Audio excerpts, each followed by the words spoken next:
క్రియా కుర్వన్ యతోచితః వాసుదేవార్పణం సాక్షాత్ ఉపాసీతా మహామునిన్. శ్రీనారద ఉవాచ గృహేష్వస్థితో రాజన్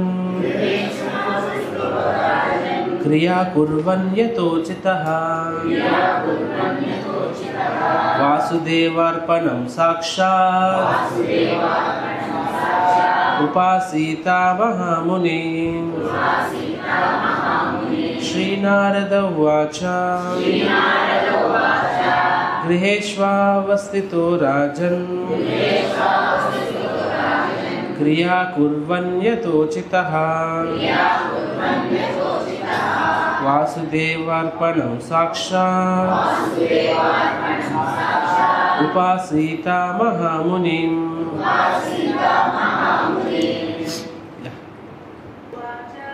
శ్రీనారద ఉవాచ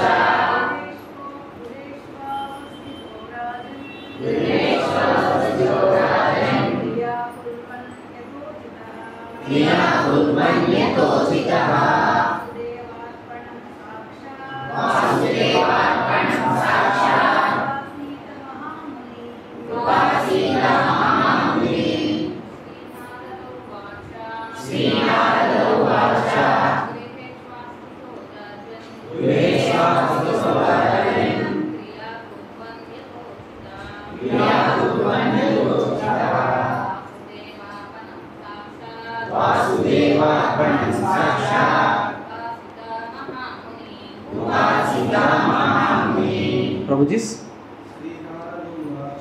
శ్రీనారద ఉవాచ గృహేష్వస్థితో రాజన్ క్రియా కుర్వన్ యతోచితః వాసుదేవార్పణం సాక్షాత్ ఉపాసీతా మహామునిం.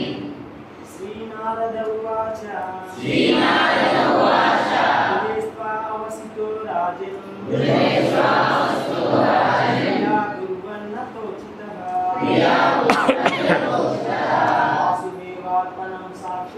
వాసుదేవార్పణం సాక్షాత్ ఉపాసీతా మహామునిం. What meaning? Srinarada Uvacha. Sri Narada Muni replied, Griheshu, at home, Avastitaha, staying, Rajan, working, Kriyaha, కార్యకలాపాలు కుర్వన్ నిర్వహించడం యథోచితః గురువు మరియు శాస్త్రాలచే సూచింపబడినట్లుగా తగినది వాసుదేవునికి అర్పణం అంకితం చేయడం సాక్షాత్ ప్రత్యక్షంగా ఉపాసిత పూజించాలి మహామునిన్ గొప్ప భక్తులు. అనువాదం. నారదముని ఇట్లా సమాధానం ఇచ్చేది, నా ప్రియమైన రాజా, గృహస్థులుగా ఇంట్లో ఉండేవారు తమ జీవనోపాధి కోసం పని చేయాలి మరియు వారి పని ఫలితాలని స్వయంగా ఆస్వాదించడానికి ప్రయత్నించే బదులు వారి ఫలితాలని కృష్ణుడికి వాసుదేవుడికి అర్పించాలి. ఈ జీవితంలో వాసుదేవుడిని ఎలా సంతృప్తిపరచాలో భగవంతుని గొప్ప భక్తులు సహవాసం ద్వారా సంపూర్ణంగా అర్థం చేసుకోవచ్చు. భాష్యము. గృహస్థ జీవితానికి రూపము దేవోత్తమ పురుషునికి అంకిత భావంగా ఉండాలి. భగవద్గీత 6.1లో ఇలా చెప్పబడింది, అనాశ్రిత కర్మఫలం కార్యం కర్మ కరోత్యః న సన్యాసి చ యోగి చ నా నిరగ్నిర్ నా చక్రిహ. తన కర్మఫలాల పట్ల అనాసక్తి ఉన్నవాడు మరియు తన విధి ప్రకారం పనిచేసేవాడు సన్యాసి జీవితంలో ఉంటాడు. మరియు అతడు నిజమైన ఆధ్యాత్మికవేత్త, అగ్నిని వెలిగించిన వాడు మరియు ఏ పని చేయనివాడు కాదు. ఒకరు బ్రహ్మచారిగా, గృహస్థుడిగా, వానప్రస్థుడిగా లేదా సన్యాసిగా వ్యవహరించిన అతడు దేవదేవుని సర్వోన్నత వ్యక్తిత్వము, వాసుదేవుని కుమారుడైన కృష్ణుడి సంతృప్తి కోసం మాత్రమే వ్యవహరించాలి. ఇది ప్రతి ఒక్కరి జీవితానికి సూత్రమై ఉండాలి. నారదముని ఇప్పటికే బ్రహ్మచారి, వానప్రస్థ మరియు సన్యాసి జీవిత సూత్రాలను వివరించాడు. మరియు ఇప్పుడు గృహస్థుడు ఎలా జీవించాలో వివరిస్తున్నారు. ప్రాథమిక సూత్రం దేవదేవుని సంతృప్తిని పరచడం. పరమాత్ముని సంతృప్తి పరచడం గురించి శాస్త్రాన్ని ఇక్కడ వివరించిన విధంగా నేర్చుకోవచ్చు. సాక్షాత్ ఉపాసిత మహాముని. మహాముని అనే పదము గొప్ప సాధువుల్ని లేదా భక్తుల్ని సూచిస్తుంది. సాధువుల్ని సాధారణంగా ముని లేదా అతీంద్రియ విషయాలపై శ్రద్ధగల తత్వవేత్తలను పిలుస్తారు. మరియు మహాముని అంటే జీవిత లక్ష్యాన్ని పూర్తిగా అధ్యయనం చేయడమే కాకుండా దేవదేవుడైన వాసుదేవుణ్ణి సంతృప్తి పరచడంలో నిమగ్నమైన వారిని సూచిస్తుంది. ఈ వ్యక్తులను భక్తులు అని పిలుస్తారు. భక్తులలో సహవాసం చేయకపోతే వాసుదేవార్పణ శాస్త్రాన్ని లేదా దేవదేవునైన వాసుదేవుడికి, కృష్ణుడికి తన జీవితాన్ని అంకితం చేయలేరు. భారతదేశంలో ఈ శాస్త్రం యొక్క సూత్రాలని ఖచ్చితంగా పాటించేవారు. 50 సంవత్సరాల క్రితం కూడా బెంగాల్ గ్రామాలలో మరియు కలకత్తా శివారు ప్రాంతాలలో ప్రజలు ప్రతిరోజు వారి అన్ని కార్యకలాపాలు ముగిసిన తర్వాత లేదా కనీసం సాయంత్రం పడుకునే ముందు శ్రీమద్ భాగవతం వినడంలో నిమగ్నమై ఉన్నారని నేను చూశాను. ప్రతి ఒక్కరూ భాగవతం వింటారు. ప్రతి గ్రామంలో భాగవత తరగతులు జరిగేవి. అందువల్ల ప్రజలు శ్రీమద్ భాగవతం విని ప్రయోజనాన్ని పొందారు. ఇది జీవిత లక్ష్యం. విముక్తి లేదా మోక్షం గురించి ప్రతిదీ వివరిస్తుంది. ఇది తరుపతి శ్లోకాల్లో స్పష్టంగా వివరింపబడుతుంది. ఓమజ్ఞానతిమిరంధస్య జ్ఞానాంజనశలాకయా చక్షురున్మిలితం యేన తస్మై శ్రీగురవే నమః. నమో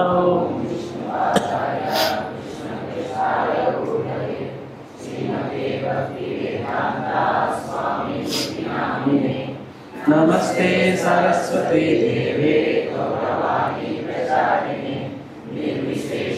శూన్యవాది పాశ్చాత్య దేశకారిణి వాంఛాకల్పతరుభ్యశ్చ తుభ్యైవ చ పతితానాం పావనేభ్యో వైష్ణవేభ్యో నమో నమః. జయ శ్రీ కృష్ణ చైతన్య ప్రభు నిత్యానంద శ్రీ అద్వైత గదాధర శ్రీవాసాది గౌరభక్తవృంద. హరే కృష్ణ కృష్ణ కృష్ణ హరే హరే, హరే రామ రామ రామ హరే హరే. సో మనం ఇప్పుడు శ్రీమద్ భాగవతం 7వ స్కందం 14వ అధ్యాయం చర్చిస్తున్నాము. ఇన్ బిట్వీన్ భక్తి శాస్త్రి వలన వి డిస్కంటిన్యూడ్. సో 7వ స్కందం మనం చూసినట్లయితే మొదటి 10 అధ్యాయాలు ప్రహ్లాదుని యొక్క దివ్య చరిత. అంటే అదేంటది, ఏం సబ్జెక్ట్ అది? శుద్ధ భక్తిని బోధిస్తుంది. ఆ తర్వాత మనం చూసినట్లయితే 11వ అధ్యాయం నుంచి 15వ అధ్యాయం రిమైనింగ్ క్యాంటో మనం చూసినట్లయితే వర్ణాశ్రమ ధర్మం గురించి చెప్పబడింది అనమాట. సో 11, 12, 13, 14 అనమాట. సో 11, 12, 13లో బ్రహ్మచారి ఆశ్రమం గురించి, వానప్రస్థ ఆశ్రమం గురించి, సన్యాసి ఆశ్రమం గురించి చెప్పబడింది. అండ్ 14వ అధ్యాయంలో ఇప్పుడు మనం చూసిన అధ్యాయంలో ఐడియల్ ఫ్యామిలీ లైఫ్, ఆదర్శవంతమైన గృహస్థ జీవితం గురించి చెప్పబడింది అనమాట. It's good. ఎగ్జాక్ట్గా మనము ఈ సెక్షన్కి వచ్చినప్పటికల్లా మనము భక్తి శాస్త్రం కంప్లీట్ చేస్తాము ఇక్కడ. సో నా యుధిష్ఠిర్ మహారాజ్ ఇక్కడ నారదుని అడుగుతున్నారు, ఒక ఆదర్శవంతమైన గృహస్థుడు ఎలా ఉండాలి, దాని గురించి చెప్పండి అని చెప్పి. సో ఇక్కడ మనం చూసినట్లయితే ఇక్కడ వర్ణాశ్రమ ధర్మ ప్రిన్సిపల్ గురించి చెప్పడం జరిగింది. సో వర్ణాశ్రమ as a complete picture. So శాస్త్రం అనేది మనం చూసినట్లయితే అది మనకి యాక్చువల్గా బ్యాలెన్స్ లైఫ్ స్టైల్ ఇస్తుంది. ఈ లోకంలో ఎలా జీవించాలి, ఎలా జీవిస్తూ ఎలాగ మనము పూర్ణత్వాన్ని పొందాలి అని చెప్తుంది అనమాట. రైట్. ఇక్కడ మనం చూసినట్లయితే ఒక గృహస్థుడు అనేవాడు ఈ చాప్టర్ మొత్తం మీద what are the most important principles అనేది మనం ఇక్కడ చూస్తాము. సో వర్ణాశ్రమ ధర్మం గురించి చెప్పుకోవాల్సి వస్తే, వర్ణాశ్రమ dharma is neither the goal of life, it's neither the goal not the process. అది మన యొక్క జీవితంలో ఆ జీవితం యొక్క అంతిమ లక్ష్యం కాదు, లక్ష్యం కాదు సరే, అది మన అంతిమ లక్ష్యానికి అది మార్గం కూడా కాదు. మీకు అర్థమైందా? మరి ఎందుకు చర్చించుకుంటున్నా? శ్రీ చైతన్య మహాప్రభు రామానందరాయ సంవాదంలో మనం చూసినట్లయితే మహాప్రభు ఏమని అడుగుతారు, what is the ultimate goal of life అన్నప్పుడు ద ఫస్ట్ థింగ్ ఏం చెప్తారు రామానందరాయ్? వర్ణాశ్రమాలు చెప్తారు అనమాట. వర్ణాశ్రమాలు చెప్తారు. మహాప్రభు ఏమని చెప్తారు? ఏకో బాహ్య అని చెప్తారు. ఏకో బాహ్య ఆరకహ యార్ అని చెప్పి, అంటే ఇది బాహ్యమైంది, ఇంకోటి చెప్పు అంటారనమాట. So it's not. సో మహాప్రభు దాన్ని కంప్లీట్గా దాన్ని రిజెక్ట్ చేశారు అక్కడ. సో రిజెక్ట్ చేశారు, ఇది ఎక్స్టర్నల్ అని చెప్పారు. కానీ అదే చైతన్య మహాప్రభు మనం చూసినట్లయితే ఆయన ఏ ఆశ్రమంలో ఉన్నారు? సన్యాస ఆశ్రమం కదా. సన్యాసి నియమాలు పాటించారా పాటించలేదా? ఎగ్జాంపుల్, ఎన్ని అడుగుల దూరంలో? 40. ఎవరు చెప్పారు? 40 feet దూరంలో ఉంచేవారు. ఒకసారి అక్కడ ఉన్న దేవదాసీస్ భగవంతుడు కీర్తన తీసుకుని వెళ్తుంటే మహాప్రభు ఇమ్మీడియట్గా ఆయన అక్కడ ఏ భావంలోకి వెళ్ళిపోయారు? కృష్ణుడి భావంలోకి వెళ్ళిపోయారు అనమాట. సో అక్కడ వాళ్ళని గోపీలుగానే పరిగెట్టుకుని వెళ్ళి వాళ్ళకి కౌగులించుకోవాలి, ఎందుకంటే అంతటి నెక్టర్ కృష్ణుడు అనిపిస్తున్నాడు. వెంటనే వెనకాతలో డివోర్స్ గమనిస్తారు, మై గాడ్ అసలు ఏం జరుగుతుంది ఇక్కడ? పరిగెట్టుకుని వెళ్ళి లిటరల్గా మహాప్రభు హిమ్సెల్ఫ్ రన్నింగ్ లైక్ ఏ తుఫాన్ అయినా వాళ్ళు వెనకాతలు వెళ్ళి మహాప్రభుని గట్టిగా వెంటనే ఆపుతారనమాట. మహాప్రభు అయినా ఇంకా wants to go and embrace, వాళ్ళు బలవంతంగా ఆపుతారు మహాప్రభుని. మై డియర్ లార్డ్, మీరు ఏం చేస్తారు మీకు అర్థమవుతుందా అని చెప్పి. అప్పుడు మళ్ళీ మహాప్రభు సాధారణ చేత కాన్షియస్నెస్కి వస్తారు, అంటే సన్యాసి కాన్షియస్నెస్కి వస్తారు అనమాట. మహాప్రభు చెప్తారు, ఈ రోజు మీరు నన్ను ఆపకపోయి ఉంటే ఐ వుడ్ కమిటెడ్ సూసైడ్ అని చెప్పి. బికాజ్ ఆఫ్ సన్యాసిగా ఉండి నేను ఒక స్త్రీని కౌగులించుకోవడం అంటే అది ఊహించుకోవడానికే కష్టం అది అని చెప్పి. అంటే అక్కడ అంటే మహాప్రభు ఎందుకు చెప్పారు ఐ వుడ్ కమిటెడ్ సూసైడ్ అని చెప్పి? ఎందుకంటే మహాప్రభు సన్యాస్ ప్రిన్సిపల్ అంత సీరియస్గా ఫాలో అయ్యారు ఆయన. ఈ ఫాలోడ్ ద సన్యాసి ప్రిన్సిపల్స్ సో స్ట్రాంగ్లీ. సో అంటే మహాప్రభు వర్ణాశ్రమ ధర్మాన్ని బాహ్య అన్నారు, ఇది ఎక్స్టర్నల్ అన్నారు, ఇది this is nothing to do with spiritual life అన్నట్టు అన్నారు. కానీ అదే మహాప్రభు ఐడియల్ ఎగ్జాంపుల్ సెట్ చేశారు వర్ణాశ్రమ ధర్మానికి. బ్రాహ్మణుడిగా ఉన్నప్పుడు మహాప్రభు is a brahmana by birth కదా. సో వర్ణ పాయింట్ ఆఫ్ వ్యూలో also Mahaprabhu top most varna brahmana. So బ్రాహ్మణుడి జీవితం గడిపారు లేదా? రైట్.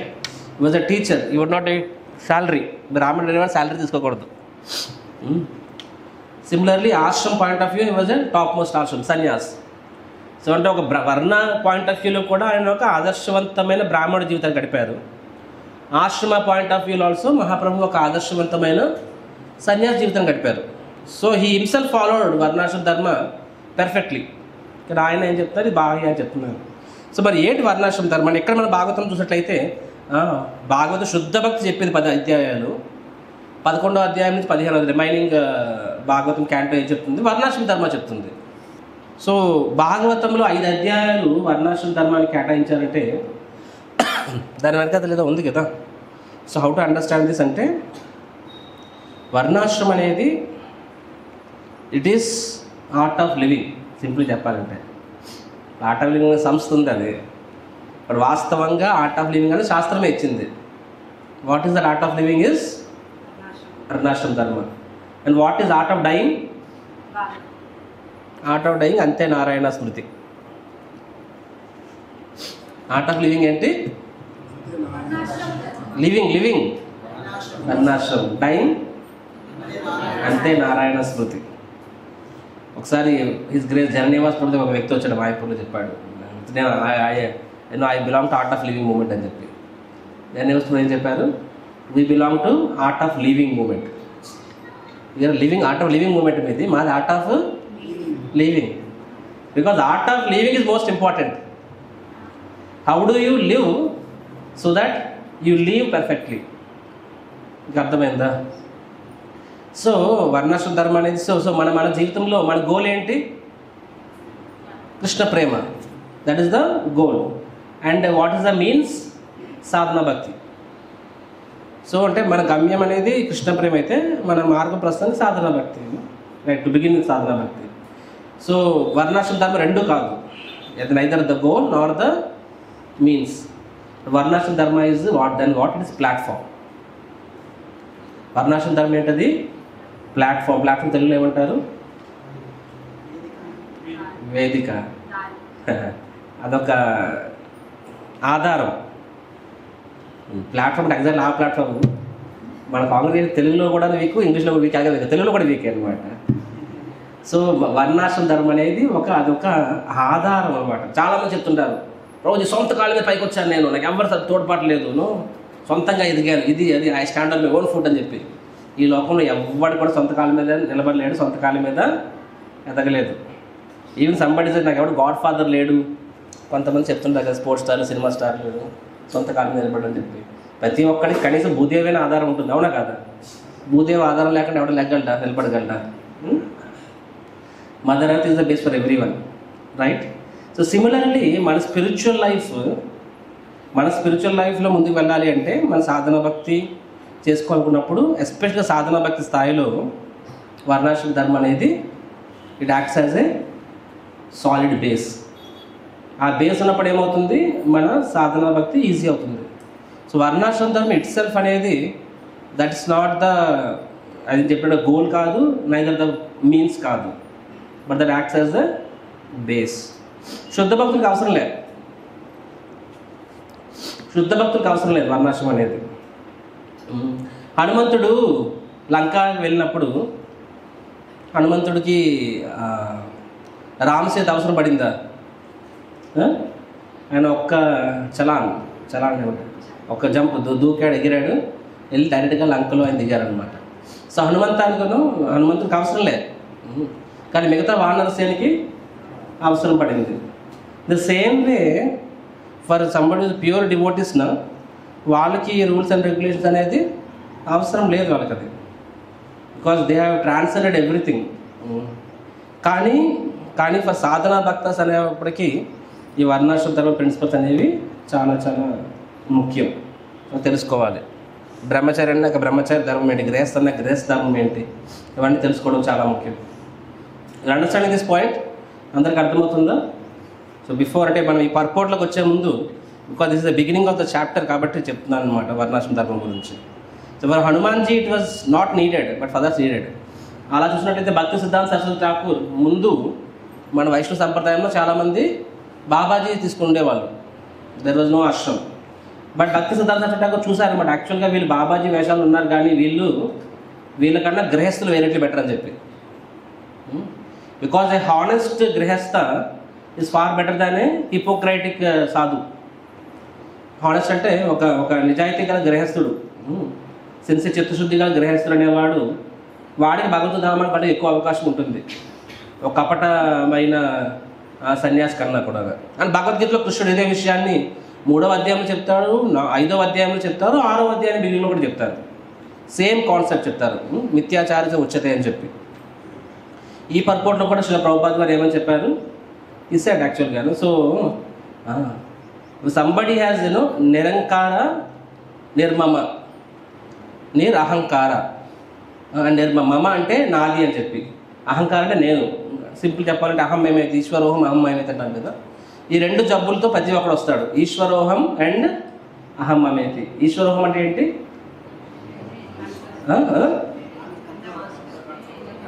ఒక చెప్పండి అమ్మా, మాతాజీ ఒక చెప్పండి. ఇప్పుడు ఎవరు మాట్లాడరు, 100 మంది రాలేంటంటే అది వేసేస్తాం అనమాట. ఒకటి ముందుకు వచ్చి ఒక్కొక్కడు ఏంటంటే మాట్లాడము మనము. మాతాజీ సార్ మీరు? ఎస్, ఈశ్వరోహం నేనే యజమాని. అహం మమేతి నువ్వు చెప్పండి. అహం మమేతి అంటే కాదు, అంతా నా కోసమే. నేను ఐఎమ్ ద లార్డ్, ఈశ్వరోహం అంటే ఐఎమ్ ద లార్డ్. చిన్నప్పుడు నాకు సినిమా పాట అనమాట, నచ్చేది అప్పుడు. కానీ తర్వాత స్కూల్లో వచ్చి తెలిసింది ఎంత దగులుబాజీ పాట అని చెప్పి. నా కోసమే ఎల్లోరాలు, నా కోసం మంజీరాలు అని చెప్పి ఉంటారు సాంగ్. అన్నిటి కోసం అనమాట. సో అలాగా ఈశ్వరోహం అహం మమేతి. సో దీనికి యాంటీడోట్ ఏంటి? నిరహంకార నిర్మమ. నిరహంకార, దట్ ఈస్ యాంటీడోట్, అంటే విరుగుడు. దేనికి విరుగుడు? ఈశ్వరోహంకి. నిర్మమ, నిర్మమ అంటే మమత్వం, అటాచ్మెంట్ అనమాట. దేనికి అది? అహం మమేతి. అహం మమేతి అంటే నా కొరకే అన్ని అని చెప్పి. ఈ లోకంలో ప్రతి ఒక్కడు కూడా, ఈవెన్ 3 పూటలు తినడానికి కెపాసిటీ లేనివాడు, చదువు సంధ్య లేనివాడు, పొట్టకూస్తే ఒక ముక్కలు రానివాడు కూడా ఏమనుకుంటాడు? నేను చెప్పినట్టు అందరూ వినాలి. 70 ఏళ్ళు వచ్చి ముసలిలో ఉంటాము, ఇంట్లో వచ్చి అంటారు. అయినా సరే ప్రతి ఒక్కడు నేను చెప్పినట్టు నా పిల్లలు వినాలి, మన వాళ్ళు వినాలి. వాళ్ళు ఎలా చూస్తారంటే ముసలిని ఎలా చూస్తారు, అయినా సరే నేను చెప్పినట్టే అంత అవ్వాలి. సో పీపుల్ ఆర్ ఫ్రస్ట్రేటెడ్ అనమాట. ఎంత మనం ఎదురు వాళ్ళని కంట్రోల్ చేయాలనుకుంటాం అంత ఫ్రస్ట్రేట్ అవుతూ ఉంటాం. అయినా సరే బద్ధజీవి అనేవాడు మారడు. నేను చెప్పినట్టు అందరూ వినాలి, నేను చెప్పినట్టు వినాలి, నేను చెప్పినట్టు నా భార్య వినాలి, నేను చెప్పినట్టు నా పిల్లలు వినాలి. ప్రతి ఒక్కరు కూడా ఇలాగ ఆలోచిస్తారు. ఈశ్వరోహం అహమమేతి. ఈ జబ్బు ఉన్నంత కాలము. సో ఐడియల్ కృష్ణుడు ఏం చెప్తున్నాడు భగవద్గీతలో? నిరహంకార నిర్మమ. ఇదైతే ఎవరికైతే ఉంటుందో వాళ్ళు they are actually as good as sannyasis. అర్జునుడు చెప్తున్నాడు, నువ్వు నీ యొక్క ప్రొఫెషన్ మార్చుకోవాల్సిన అవసరం లేదు. యువర్ క్షత్రియ అండ్ యువర్ గృహస్థ. ఒక క్షత్రియుడిగా ఉంటూ గృహస్థుడిగా ఉంటూ కూడా నువ్వు పూర్ణత్వాన్ని సాధించగలవు. ఎలా సాధించగలవు? నిరహంకార నిర్మమ అని చెప్పి. రైట్? డిటాచ్మెంట్, ఆసక్తి లేకుండా యుద్ధం చెయ్యి. రెండవది, అంతా నా కోసం అనుకోవద్దు, do it for the pleasure of Krishna. So and కృష్ణుడు తర్వాత ఏం చెప్తున్నారు? థర్డ్ ఫోర్త్ అని ఏం చెప్తున్నారు?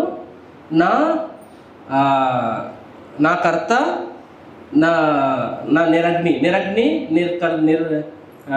నిర్క్రియ అంటాడు ఇక్కడ. నిరగ్ని అంటే అర్థం ఏంటి ఇక్కడ? కానీ సో యాక్చువల్గా ఎవరైతే నిరహంకార నిర్మమ ఉంటారో వాళ్ళు నిజమైన సన్యాసి. అంటే సాఫ్ట్వేర్, హార్డ్వేర్ గృహస్థ ఉండొచ్చు. సో సాఫ్ట్వేర్ హార్డ్వేర్ ఏది ఎక్కువ ఇంపార్టెంట్? హార్డ్వేర్ ఇంపార్టెంట్ కాదు. సరే, రెండింటి ఏది ఎక్కువ ఇంపార్టెంట్? కృష్ణుడికి దగ్గర అన్ని అవ్వకాలు తవ్వకాలు కుదరదమ్మా. కృష్ణుడిని హార్డ్వేర్ చూస్తే సాఫ్ట్వేర్ చూస్తాడా? అమ్మయ్యా, సాఫ్ట్వేర్ ఇస్ మోర్ ఇంపార్టెంట్. చూడండి, అల్టిమేట్గా భగవంతుడు ఏం చెప్తున్నాడంటే, ఎక్స్టర్నల్గా నువ్వు కాషాయ రంగు వేసుకోవచ్చు, తెలుపు రంగు వేసుకోవచ్చు, నీలం రంగు వేసుకోవచ్చు, ఏ రంగు వేసుకోవచ్చు బట్టలు. కానీ అండర్ గార్మెంట్స్ అందరూ ఒకటే వేసుకోవాలి. ఏం వేసుకోవాలి? కాషాయం వేసుకోవాలి. అది గృహస్థుడైనా సరే, బ్రహ్మచారి అయినా సరే, సన్యాసి అయినా సరే. అవునా రోజు రేపటి నుంచి మేము నా పని అని ఎక్కలండి కాషాయం బట్టలు డై చేసుకుంటాను.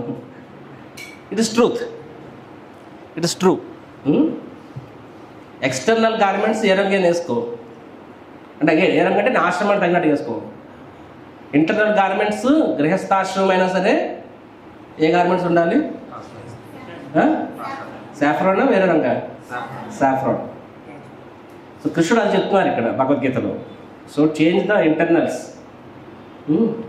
అండ్ ఇంటర్నల్స్ ఎక్స్టర్నల్గా నువ్వు కాషాయం వేసుకున్నావు, కానీ లోపల నీలం రంగు. Blue is symbol of sense gratification. తెలుసా మీకు ఆ విషయం? మిమ్మల్ని ఉద్దేశం అంటలేదండి. నీలం రంగు అనేది ఇంద్రియ భోగానికి ప్రతీక. ఇసి ఇమ్మీడియట్గా women also somebody like blue sari immediate catches attention. పరుపు కూడా బ్లూ కలర్, దట్ రజోగుణాన్ని తీసుకొస్తుంది. సో ఎక్స్టర్నల్గా నువ్వు కాషాయం వేసుకోవచ్చు, లేకపోతే ఇంకే వేసుకోవచ్చు, కానీ ఇంటర్నల్గా if you don't have it then you are a useless గా.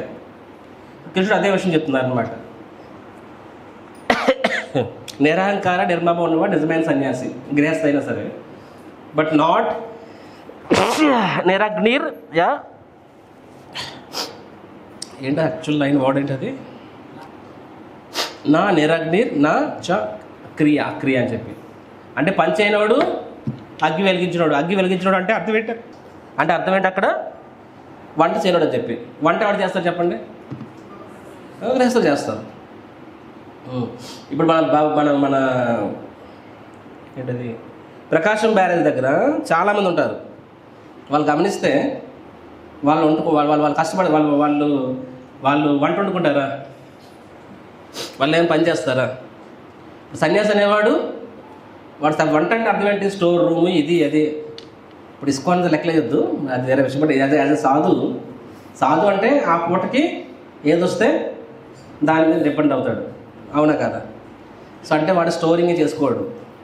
వాడేమీ ఈ శారీరక అవసరం కోసం కష్టపడ్డు. శారీరక అవసరం కోసం కష్టపడకుండా భవిష్యత్తు గురించి ఆలోచించకుండా ఉన్నవాడు సాధువు. నడవచ్చు. ఇప్పుడు ఇస్కాన్లో మా గృహస్థుల్లో కన్నా ఎక్కువ స్టోర్ రూమ్ ఉంటుంది ప్రతి మీకు. You have bigger store room. And మాకన్నా ఇంకా మీరే గట్టి తింటారు రోజు.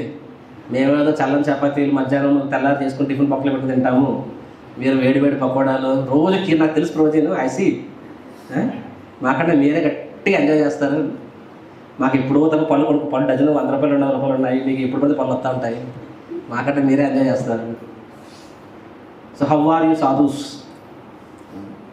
చాలాసార్లు చూస్తారన్నమాట. ఫస్ట్ ఆయన ఎవరు మా రిలేటివ్స్ అడిగి అన్నీ మానేశాడు, ఆయన గాలికి మానేశాడు, ఎలా బతుకుతాడని చెప్పి ఒకసారి టెంపుల్ తీసుకెళ్ళి కలగ టెంపుల్ తిని ఆయన ఎంత గట్టిగా తింటారా మీరని చెప్పి. So agreed. సాధు అంటే బలవంతంగా శారీరక తపస్సు చేసేవాడు కాదు. ఆ టైం భగవంతుడు ఏదిస్తే అది తీసుకునేవాడు. భవిష్యత్తు గురించి ఆందోళన చెందనేవాడు. రైట్? మా బ్యాంక్ బ్యాలెన్స్ ఉన్నాయా, మా సర్టిఫికెట్లు ఏవి, we have zero tensions. Whatever Krishna gives we are happy with it. Again ఎక్కడ కూడా మీరు సాఫ్ట్వేర్ చూడాలి, హార్డ్వేర్ చూడకూడదు. అండ్ అఫ్ కోర్స్ మన వరకు మనల్ని మన హార్డ్వేర్ కూడా చూసుకోవాలి. ఎప్పుడైనా జీవితంలో అర్థం చేసుకోండి. We should judge ourselves by externals, we should judge others by internals. ఈ పాయింట్ మీకు అర్థమైతే మీకు చాలా ఉపయోగపడుతుంది జీవితంలో. అర్థం కాకపోతే పర్వాలేదు. అర్థమైందా? మనల్ని మనము మన బాహ్య అలవాట్ల ప్రకారంగా జడ్జ్ చేసుకోవాలి. ఎదుటివాడి విషయంలో వాళ్ళ యొక్క అంతరంగిక విషయంలో జడ్జ్ చేయాలన్నమాట. కానీ మనం ఏం చేస్తాము? మనల్ని మనం ఇంటర్నల్గా జడ్జ్ చేసుకుంటాం. నిద్రపోతున్నాను చాంటింగ్లో, I may be little sleeping, but మనసులో నా కృష్ణ గురించి ఆలోచిస్తున్నాను. వేరే వాళ్ళ విషయంలో ఎక్స్టర్నల్స్ మీద జడ్జ్ చేస్తాను అనమాట. వీడెందుకు 5 నిమిషాలు లేట్గా వచ్చాడు, వీడెందుకు నిద్రపోతున్నాడు అని చెప్పి. So for oneself judge on your externals, for others judge on your their internals. Okay. So నా నిరగ్నిర్ నాచా అక్రి అని చెప్పి అంటే అగ్గి వెలిగించిన వాడు ఆరు పని చేయని వాడు కాదు నిజమైన సన్యాసి అని చెప్తున్నారు ఇక్కడ.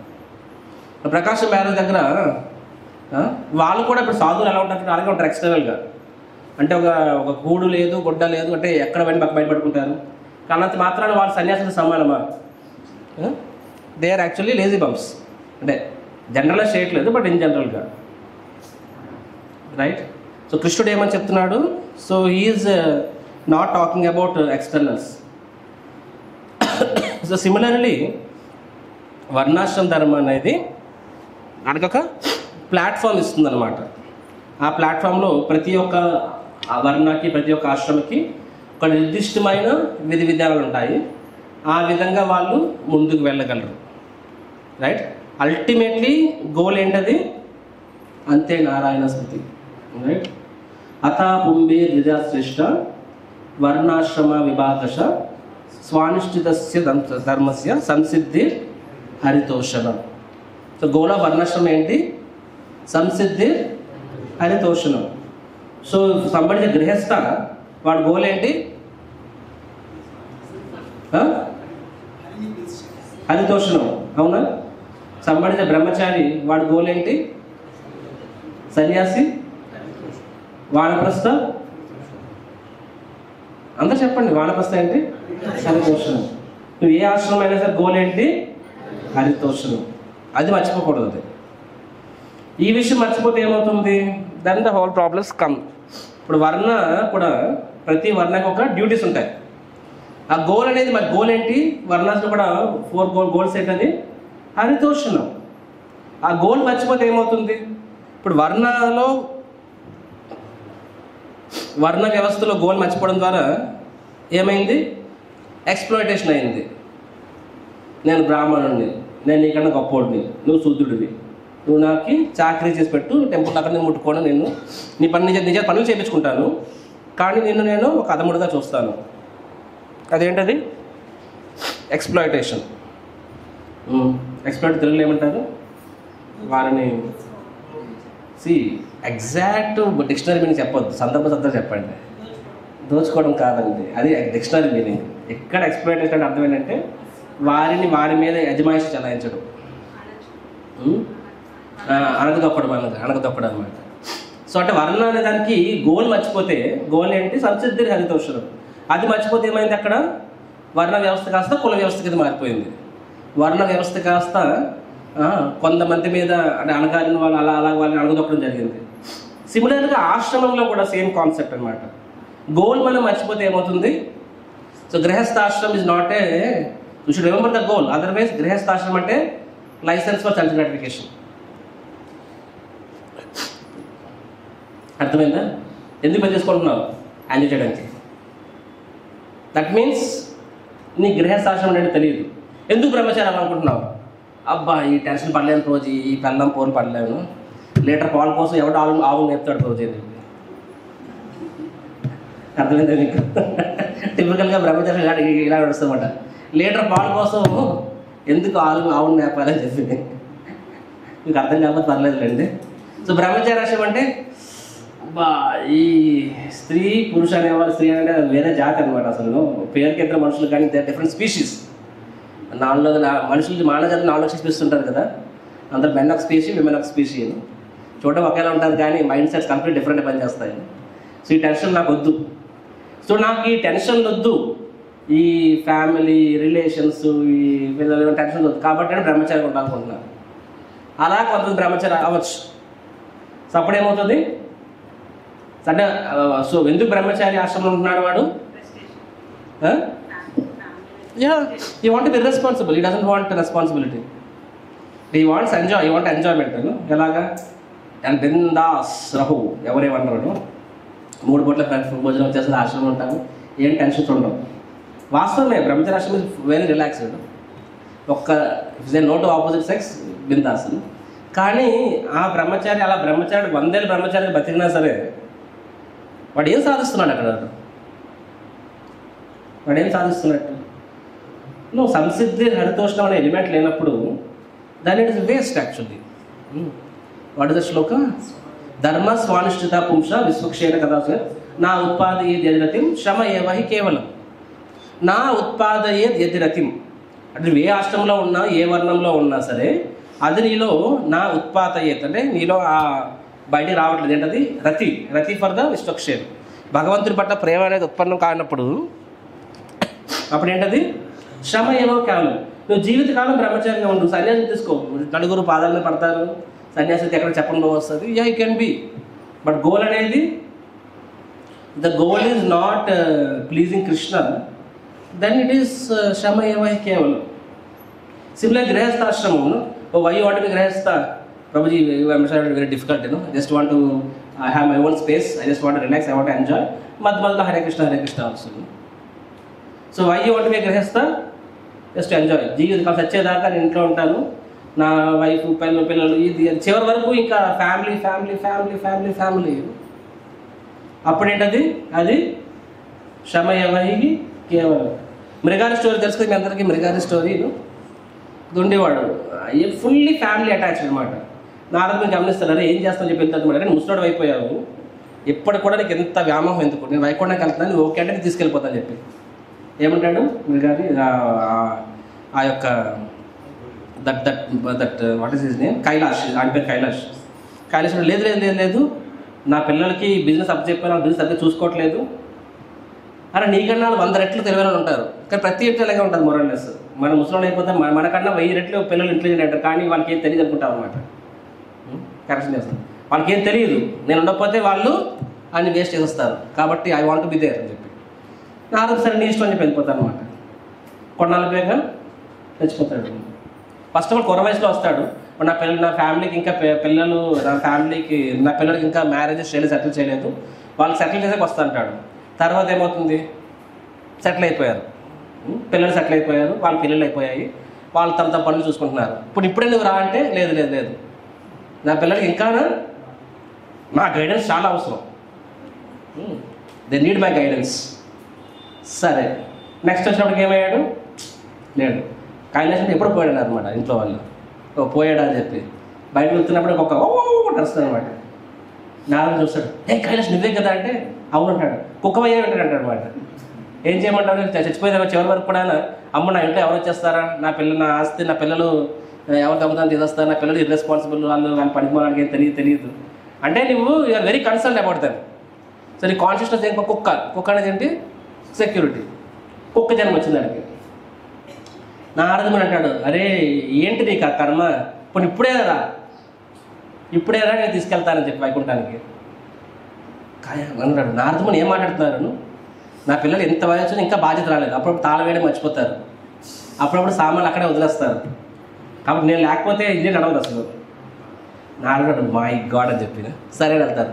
నువ్వు వాళ్ళ బాధ్యత మా పిల్లలు బాధ్యత వచ్చిన తప్పుడు. అరే వాళ్ళ పిల్లలకి మనవలు పుట్టిస్తారు, అయినా నీకు అనుకుంటా వాళ్ళకి తెలియదు అనుకుంటున్నాను నువ్వు. అంటే ఈ లోకంలో ఎలా ఉంటుందో చూడండి. అంటే ఎవరైతే ట్రైనింగ్ అయి ఉండరో వాళ్ళు అటాచ్మెంట్ ఎంత స్ట్రాంగ్గా ఉంటాయంటే దే డోంట్ గివ్ అప్. తర్వాత మళ్ళీ వస్తాడు. ఈసారి ఏంటి? పోయాడు కుక్క, పాము అయ్యాడు అనమాట. కుక్క ఏదంటే కుక్క లేదనమాట, అంటనమాట. అప్పుడు కాదు నువ్వేంటి ఇలా తయారయ్యావంటే నారదుని అంటాడు, ఏం చెప్పమంటావు? కాపలా కాస్తాను, కానీ మనుషులు కాపలా కాసి జంతువులు కూడా వచ్చేస్తున్నాయి, రకరకాలు వచ్చేస్తున్నాయి. సో ఇప్పుడు నేను పాముగా ఉంటే నేను కాపలా కాస్తున్నాను అని చెప్పి అతను మన వల్ల వీళ్ళు అందరూ ఎక్కడ పడినా వెళ్ళిపోతున్నారని చెప్పి నారదుడు అంటాడు, సరే ఇప్పుడు ఏం బతుకు నీకు? కుక్క కన్నా నీకు ఏదైనా బతుకు, పాము బతుకు, ఇప్పుడు నేను తీసుకెళ్ళిపోతా అంటాడు అనమాట. నారదుని అంటాడు. నారదుని అప్పుడు ఏమంటారు? కైలాసం లేదు స్వామి, నా అవసరం చాలా ఉంది ఇక్కడ, అదర్వైజ్ ఈ గొడవలు ఎలకలు వచ్చేస్తున్నాయి, రైస్ బస్తాలు తినేస్తున్నాయి, నేను లేకపోతే బస్తాలకి పంది కుక్కలు వచ్చేది, మా పిల్లలకి అస్సలు బాధ్యత లేదు. అరే ఆ పిల్లలు పోయారు ఆల్రెడీ, వాళ్ళ మనవళ్ళు వచ్చేసారు. వాళ్ళ మనవళ్ళు వాడికి అసలు వాళ్ళ తాత పేరే గుర్తులేదు. కొన్నిసార్లు మనము తరతరాలు సంపాదిస్తాము, ఒక జనరేషన్, 2 3 జనరేషన్, అయినా అటాచ్మెంట్ పోదు. అరే మ్యాక్సిమం మీరు ఎవరైనా మీ తాత పేరు గుర్తుకున్నారు? తాత పేర్లు మర్చిపోతాం కొన్నిసార్లు. ముత్తాత పేరు నాకు తెలియదు, మీకు తెలుసా? మీరు ఎవరైనా మీ ముత్తాత పేరు మీకు తెలిసేమో మా అనుభవాలు. మా తాత పేరు నాకు మా నాన్న పేరు మా తాత వారికి తెలుసు, అంత మీకు తెలియదు. అంటే మ్యాక్సిమం 2 జనరేషన్లు మనకు తెలుస్తాయి, కానీ మనం 10 జనరేషన్ కూడబెట్టేస్తాం మనము. అరే ఆడికి నువ్వు అసలు నీ పేరే వాడికి తెలియదు, దేనికోసం వ్యామోహం? సో ఈ కైలాష్ అనేవాడు పాము అయ్యాడు, వాడు కొడుకులు పోయారు, వాడు మనవల్ల ముసలోళ్ళు అయిపోయారు, అయినా వీడు రానంటున్నాడు అనమాట. నారదునికి అర్థమవుతుంది, ఇంకా ఈ మనిషి మారడు, ఎన్ని జన్మలు ఎత్తినా సరే. వెంటనే నారదుడు ఏం చెప్తాడు? గట్టి పిలిచి అందరూ రండి బయటికి రండి, మీ ఇంట్లో పాము వచ్చిందని చెప్పి, మీ ఇంట్లో పాము వచ్చింది కలిసేపు మీ పిల్లల్ని కలిసేస్తుందని చెప్పి వెంటనే అందరూ వచ్చేసి కర్ర పట్టుకొని ఉస్సు అన్నాడు. అంటే నేను మీ ముత్తాతను రా బాబు అని చెప్పి వాళ్ళు ఉస్సు అంటారంటే నన్ను ఇంకా పడగెత్తుంది, ఎంత ధైర్యం చెప్పి ఇంకా కంతున్నారు అనమాట. దాన్ని కర్రంతా కొట్టి తల మీద పచ్చడి చేసేస్తారు అనమాట. చేసి పాము తీసుకెళ్ళి పారేస్తారు బయట. అది కొనవ పుడుతూ ఉంటుంది. నారదుడు అన్నాడు, వస్తావా అని చెప్పి, ఇప్పటికైనా వస్తావా అంటే వస్తా అంటాడు బయట. వస్తావా చేస్తావా అంటే ఇలాగా. So brahmachari life is not a life of irresponsibility, it's not a licence for irresponsible. Grihastha life is not a licence for self gratification. ఈ విషయం అర్థం చేసుకోవాలి. సో వర్ణాశ్రమ ధర్మంలో ఏది ఎక్కువ కాదు, ఏది తక్కువ కాదు. ఎక్కువ తక్కువ అయినప్పుడు భగవంతుడు ఎందుకు తక్కువదని ఇస్తాడు? కాకపోతే దేర్ ఇస్ ఎన్ ఎటికేట్. గృహస్థ అనేవాళ్ళు సాధువులు గౌరవించాలి, సాధువులకు సేవ చేయాలి, that is agreed. But otherwise every Ashram is meant for one purpose. దేనికోసం? అది సంసిద్ధిర్ హరితోషణం. ఈ విషయం మనము మర్చిపోకూడదు అనమాట. సో ఒక వ్యక్తి గృహస్థ అయినా, బ్రహ్మచారి అయినా, వానప్రస్థ అయినా, సన్యాసి అయినా, వాడి గోల్ ఒకటే ఉండాలి, కృష్ణ ప్రేమ అని చెప్పి, going back to God hand. So నేను గృహస్థుని కదా, నా వల్ల ఏమవుతుంది? సో ఎంత కొంత భక్తి చేసుకుంటే చాలులే ఈ లైఫ్కి, సో అప్పుడేంటి యాక్చువల్గా ఆశ్రమాన్ని మనం అండర్ ఎస్టిమేట్ చేస్తున్నట్టే. దట్ మీన్స్ అండర్ ఎస్టిమేటింగ్ ఆశ్రమం యొక్క వెలుగుని అర్థం కానట్టు అనమాట. నేను లాస్ట్ టైం కూడా మల్టిపుల్ అని చెప్పాను, గృహస్థ అనేవాడు కూడా అంతే సీరియస్ లక్ష్యం ఉండాలి. ఏంట లక్ష్యం? ఈ జన్మలోనే నేను భగవంతుని చేరుకోవాలి. అర్థమవుతుందా? ఈవెన్ గృహస్థ should have the same determination. ఒక సన్యాసి అనేవాడికి బై డిఫాల్ట్ డిటర్మినేషన్ ఉంటుంది. ఆ డిటర్మినేషన్ లేకపోతే ఆయనకి ఎలాగ డే ఆఫ్ డే నడవగలడు ఆయన. ఒక సన్యాసి అనేవాడికి ఎంత డిటర్మినేషన్ ఉంటుందో, నేను ఈ లైఫ్ టైంలోనే పర్ఫెక్షన్ సంపాదించాలి, అంటే పూర్ణత్వం సంపాదించాలి, మోక్షాన్ని సంపాదించాలి, భగవంతు ధామాన్ని చేరుకోవాలి, ఈ జన్మలోనే చేరుకోవాలని సన్యాసి అనేవాడికి ఎంత సీరియస్ ఉంటుందో, ఒక గృహస్థ అనేవాడు కూడా అంతే సీరియస్నెస్ ఉండాలి. నేను ఈ జన్మలోనే చేరుకోవాలి, ఈ జన్మలోనే చేరుకోవాలి, అంతే సీరియస్ గృహస్థ కూడా ఉండాలి. గృహస్థాశ్రమం ఏమని నేను చెప్పినట్టుగా అదేమి లైసెన్స్ ఏం కాదు, అంటే నేను రిలాక్స్ అవ్వడానికి లైసెన్స్ ఏం కాదు. బ్రహ్మచారాశ్రమం అనేది ఏమని బాధ్యతారాహితంగా కేర్ఫ్రీగా ఉండడానికి లైసెన్స్ ఏం కాదు. ఈ లోకంలో ఏది ఫ్రీ కాదండి. ఫ్రీ అంటే కాస్ట్లీ అని అర్థం.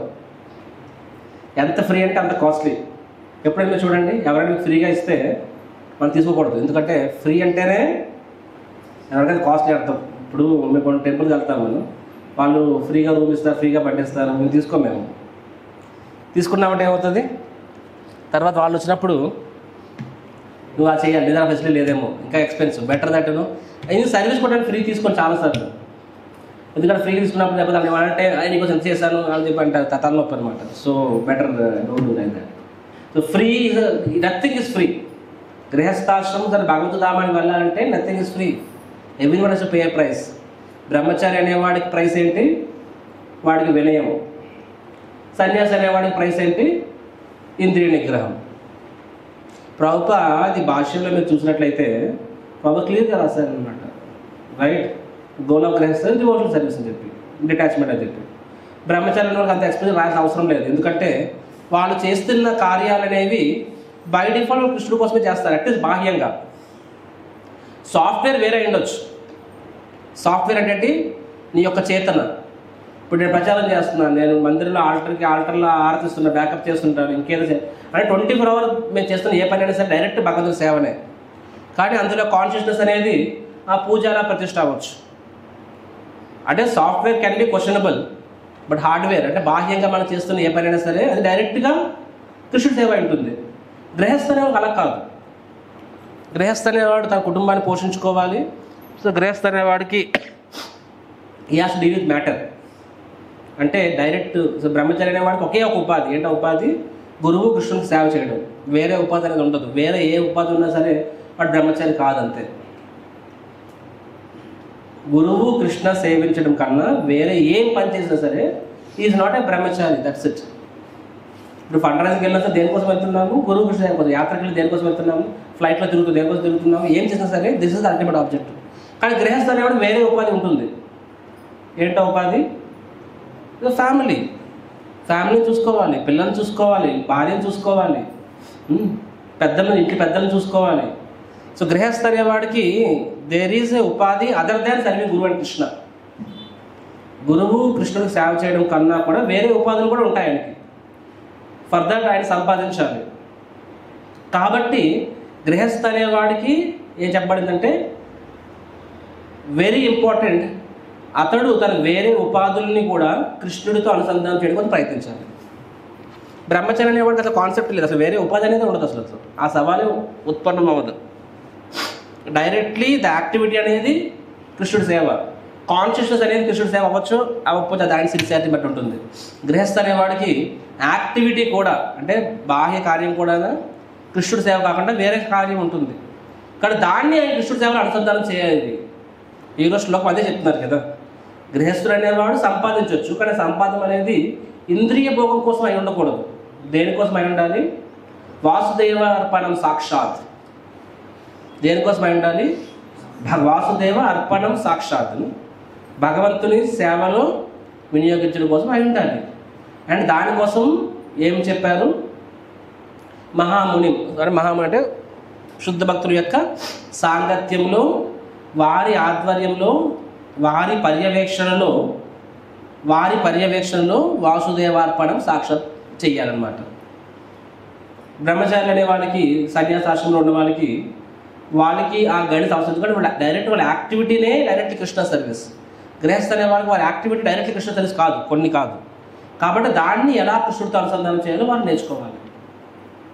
మీకు అర్థమైందా? So somebody is in a married person, వాళ్ళు ఆ గృహస్థాశ్రమం పూర్తిగా తెలుసుకోవాలి, ఆ గృహస్థాశ్రమం బాధ్యతలు కూడా తెలుసుకోవాలి. అప్పుడు ఆ ఆశ్రమం బాధ్యతలు నెరవేర్చినప్పుడు ఏమవుతుంది, అప్పుడు ఆ ఆశ్రమం అనేది ఆయనకి ఆశ్రయాన్ని ఇస్తుంది. ఆశ్రమం యొక్క రూల్స్ అండ్ రెగ్యులేషన్స్ మనం ఫాలో అయినప్పుడు ఆ ఆశ్రమము నీకు నీ భక్తి జీవితానికి ఆశ్రయం ఇస్తుంది. అది బ్రహ్మచారి అయినా, గృహస్థ అయినా, వానప్రస్థ, సన్యాసి అయినా సరే, ఆశ్రమం గివ్స్ ఆశ్రయం ఎప్పుడు మనము దాన్ని పాటించినప్పుడు. రైట్? సో ఇక్కడ ఈ శ్లోకంలో, నెక్స్ట్ శ్లోకంలో ఏం చెప్పబడాయంటే, సో గృహస్థ అనేవాడు దిస్ శ్లోక ఆల్సో, ఈ శ్లోకంలో ఏం చెప్పబడింది, ఒక మహాముని అంటే ఇక్కడ శుద్ధ భక్తులు చెప్పారు, ఒక భక్తుల యొక్క పర్యవేక్షణలో అతడు తన యొక్క విద్యుక్త ధర్మాలని ఏ విధంగా వాసుదేవార్పణం చేయాలో నేర్చుకోవాలని చెప్పి. అండ్ నెక్స్ట్ శ్లోకంలో ఏం చెప్పబడిందంటే, నెక్స్ట్ శ్లోకం what was spoken is that, అలాంటి భక్తుల యొక్క పర్యవేక్షణలో వాళ్ళు ఫస్ట్ వారి నుంచి they should associate again and again, మళ్ళీ వారి యొక్క సాంగత్యం తీసుకోవాలి. ఎవరి సాంగత్యం తీసుకోవాలి? సాధువుల సాంగత్యం తీసుకోవాలని చెప్పి చెప్పడం జరిగింది. ఎవరు తీసుకోవాలంట? గృహస్థులు సాధువుల సాంగత్యం తీసుకోవాలి. This is the first duties. ఆ విధంగా ఏమవుతుందని చెప్పబడింది, ఆ విధంగా వాళ్ళు ఈ కుటుంబ వ్యామోహాల నుంచి, భార్య పిల్లల నుంచి అనాసక్తులు అవుతారని చెప్పడం జరిగింది. See material point of view attachment, భార్య పిల్లలు చూసుకోవడం అనేది గృహస్థ ధర్మం. బట్ పరోధర్మ పాయింట్ ఆఫ్ వ్యూ అటాచ్మెంట్ అనేది మంచిది కాదు. అది అంటే అదేంటి రోజు అంటే ఇక్కడ మీరే చెప్పారు రెస్పాన్సిబిలిటీ ఉంటుంది, మళ్ళీ మీరే ఆసక్తి మంచిది కాదు అంటే, అనాసక్తంగా బాధ్యతలు నిర్వహించాలని నేర్పిస్తుంది శాస్త్రం. భగవద్గీతలో కూడా 3వ అధ్యాయంలో వస్తుంది కదా, ప్రభుపాద భాషలో రాస్తారు. క్యాషియర్ ఉంటాడు బ్యాంకులోని, అతనికి రోజు లక్షల రూపాయలు టర్న్ వస్తుంది. అతను జాగ్రత్తగా ప్రతి రూపాయి లెక్కేస్తాడు, ప్రతి రూపాయి కలెక్ట్ చేసి ఆ రూపాయలు అన్నింటినీ లాస్ట్లో ఓనర్కి అప్పచెప్తాడు అనమాట. అంతేగాని ఇది నా దగ్గర ఉంది కాబట్టి నాది అనుకోడు, అది తన బాధ్యతగా చేస్తాడు. తద్విధంగా ఆయన శాలరీ వస్తుంది అలా చేసినందుకు. సిమిలర్ గృహస్థ అనేవాడికి ఏం తెలియదు, భార్య పిల్ల అనేవాళ్ళు ఎవరు? భగవంతుని సంపద, భగవంతుని యొక్క ఆస్తుంది. వాళ్ళు నా ఆధ్వర్యంలో, అంటే నాకు బాధ్యతగా భగవంతుడు ఇచ్చాడు. Krishna has kept this children and this family in my care. కాబట్టి ఆయన చూసుకోవాలి, బాగా చూసుకోవాలి. ఇప్పుడు ఈ సొంత డబ్బును ఎంత జాగ్రత్తగా ఉంచుకుంటామో, బ్యాంక్ డబ్బును కూడా అంతే జాగ్రత్త చూసుకోవాలి. అలా చూసుకున్నప్పుడు ఏమవుతుంది, ఆయన మంచి క్లర్క్ అవుతాడు, తన బాస్ మనసును గెలుచుకుంటాడు. సిమిలర్గా గృహస్థ అనేవాడు కూడా ఫ్యామిలీ ఎలా చూసుకోవాలి, this is Krishna's property under my care, నా ఆధ్వర్యంలో జాగ్రత్తగా చూసుకోవాలి. అంతే, అంటే సొంత ప్రాపర్టీ ఎంత జాగ్రత్త అంతే జాగ్రత్త చూసుకోవాలి, కానీ ఇంటర్నల్గా డిటాచ్మెంట్. అందుకే అంటున్నాను కదా, బాహ్యంగా ఏ డ్రెస్ వేసుకోవాలి, అంతర్గతంగా ఎలా ఉండాలి, మన అండర్ గార్మెంట్స్ సాఫ్రాన్. ఈ ఎగ్జాంపుల్ ఖచ్చితంగా మీరు మర్చిపోయినారు రోజు. నెక్స్ట్ టైం మీరు అండర్ గార్మెంట్స్ వేసినప్పుడు సాఫ్రాన్ గార్మెంట్స్ ఏమవుతుంది. ఓకే, సో అలాగా ఉన్నప్పుడు ఏమవుతుంది, ఆ వ్యక్తి ఆ బాధ్యత నుంచి బయటపడగలడు. ఏంటో బాధ్యతలు, కుటుంబము, భార్య పిల్లల బాధ్యతలు బయటపడగలడు చెప్పడం జరిగింది. సో దీన్ని మనం ఇప్పుడు యాక్చువల్లీ క్లాస్ ఇప్పుడు స్టార్ట్ అవుతున్నట్టు, ఇంతవరకు నేను ఇంట్రడక్షన్ చెప్పాను వర్ణాశ్రమ ధర్మం గురించి. సో ఇక్కడ ఒక సాధువుల పర్యవేక్షణలో వాసుదేవార్పణం సాక్షాత్, అంటే మనం చేస్తున్న విద్యుత్ కర్మలు ఎలా భగవంతుడి సేవలో నియుక్తులు అవ్వగలని చెప్పారు. అండ్ అది ఫర్దర్గా అంటే సాధు సాంగత్యం అంటే ఎగ్జాక్ట్ మోర్ డీటెయిలింగ్ ఏం చెప్పారు, దట్ ఈస్ వాట్ అసోసియేషన్ అని చెప్పి. అసోసియేషన్ అంటే ఏం చెప్పండి, శ్రవణము మరియు సేవ. సాధు దగ్గరికి వెళ్ళినప్పుడు సాధు నుంచి మనం ఏమేమి చేస్తాం చెప్పండి, వారి నుంచి వినాలి మరియు వారికి సేవ చేయాలి. శుశ్రూషో శ్రద్ధదానస్య వాసుదేవ కథా రుచి శ్యాన్ మహత్ సేవయా విప్ర పుణ్యతీర్థ నిసేవనాథ్. రైట్, ఈ శ్లోకాలు మనం చూసినట్లయితే ఏమని చెప్పారు, శుశ్రూష శ్రద్ధదానస్య, ప్రజలు శ్రద్ధపూర్వకంగా ఏమవుతుందంట, శ్యాన్ మహత్ సేవయా విప్ర, ఒక గొప్ప వైష్ణవులకి భక్తులకి మనం సేవ చేస్తే ఏమవుతుందంట, అప్పుడు ఏమవుతుంది, వాసుదేవ కథారుచి వస్తుంది. గొప్ప వైష్ణవులు అంటే ఎవరు వాళ్ళు? వ్యక్తి భాగవతం. అంటే వ్యక్తి భాగవతకు సేవ చేస్తే ఏమవుతుంది, గ్రంథ భాగవతం మీద నీకు రుచి వస్తుంది. నీకు అర్థమవుతుందా? So this is the process. By serving great devotees, by assisting great devotees in their service. గొప్ప వ్యక్తులకి వాళ్ళ సేవలో మనం తోడ్పడి అందిస్తే ఏమవుతుంది, వాళ్ళ బ్లెస్సింగ్స్ వచ్చినప్పుడు అప్పుడు మనకి శాస్త్రం మీద రుచి అనేది వస్తుంది. అంటే వ్యక్తి భాగవతానికి సేవ చేసినప్పుడు గ్రంథ భాగవతం మీద మనకి రుచి వస్తుంది. అదర్వైజ్ నేను చెప్పాను మళ్ళీ కొడతాను ఆన్లైన్ గురించి. Just hear you read good అంటే మెటీరియలిస్ట్గా ఉండగానే 1000 రెట్లు బెటర్, 1000 రెట్లు కాదు 1,00,000 రెట్లు బెటర్. కానీ వ్యక్తి భాగవతానికి సేవ చేయనంత వరకు ఆ గ్రంథ భాగవతం అనేది పూర్తిగా తను నీకు ఓపెన్ అవ్వదు. The book Bhagavatam doesn't reveal completely unless you serve book Bhagavatam కదేంటి, person Bhagavatam, right? So this is the shloka number 3 and 4. ఏం చెప్పారంటే, గొప్ప వైష్ణవుల యొక్క సాంగత్యంలో మనము శ్రవణము సేవ చేసినప్పుడు అప్పుడు వారి యొక్క బై దేర్ అసోసియేషన్ మనము మన యొక్క విద్యుత్ ధర్మం ఎలాగ వాసుదేవుడికి అర్పించాలని నేర్చుకుంటాము, మరియు మన యొక్క ఈ సంసారిక జీవితం నుంచి మనము అనాసక్తులం అవుతామని చెప్పడం జరిగింది. సో ఎసెన్షియల్గా పర్ఫెక్షన్ ఎలా వస్తుంది అంటే, వర్ణాశ్రమ ధర్మ మరియు భాగవత ధర్మ ఈ రెండు కలిస్తే మనకి పూర్ణత్వం వస్తుంది. అర్థమైందా? సో ఎసెన్స్ భాగవత ధర్మం మనం చేయాలి. కానీ భాగవత ధర్మం చేయాలి అంటే వర్ణాశ్రమం అనేది ఒక ప్లాట్ఫామ్, అది మనకి అవసరం. Srila Prabhupad was asked at one point, ఏమని అడిగారంటే ప్రభుపాద్ సో మెనీ చాలామంది భక్తులు వస్తున్నారు భక్తిలోకి, కానీ చాలామంది పోతున్నారు కూడా. ఈ రథయాత్ర నెక్స్ట్ రథయాత్రకి 1000 మంది వచ్చారంటే 1000 మంది పోతున్నారు కూడా, కొత్త వాళ్ళు వస్తున్నారు, పాత వాళ్ళు పోతున్నారు. సో ఎందుకు ఇలా అవుతుందని ప్రభుపాద్ అడిగారు. Prabhupad asked this question, so many are coming but so many are leaving also. Prabhupad ఏం సమాధానం చెప్పారు, బికాస్ దేర్ ఇస్ నో వర్ణాశ్రమం. మన సంస్థలో ఇంకా వర్ణాశ్రమం లేదు కాబట్టి ఏమైంది, దానివల్ల డివోటీస్ అనేవాళ్ళు సస్టైన్ అవ్వలేకపోతున్నారని చెప్పి. ఎందుకంటే జస్ట్ ఊహించుకోండి, సంబడి క్యాన్ బికమ్ బ్రహ్మచారి, కానీ బ్రహ్మచారి ఆశ్రమం అంటే వాళ్ళు ఎలా ఉండాలి చెప్పండి?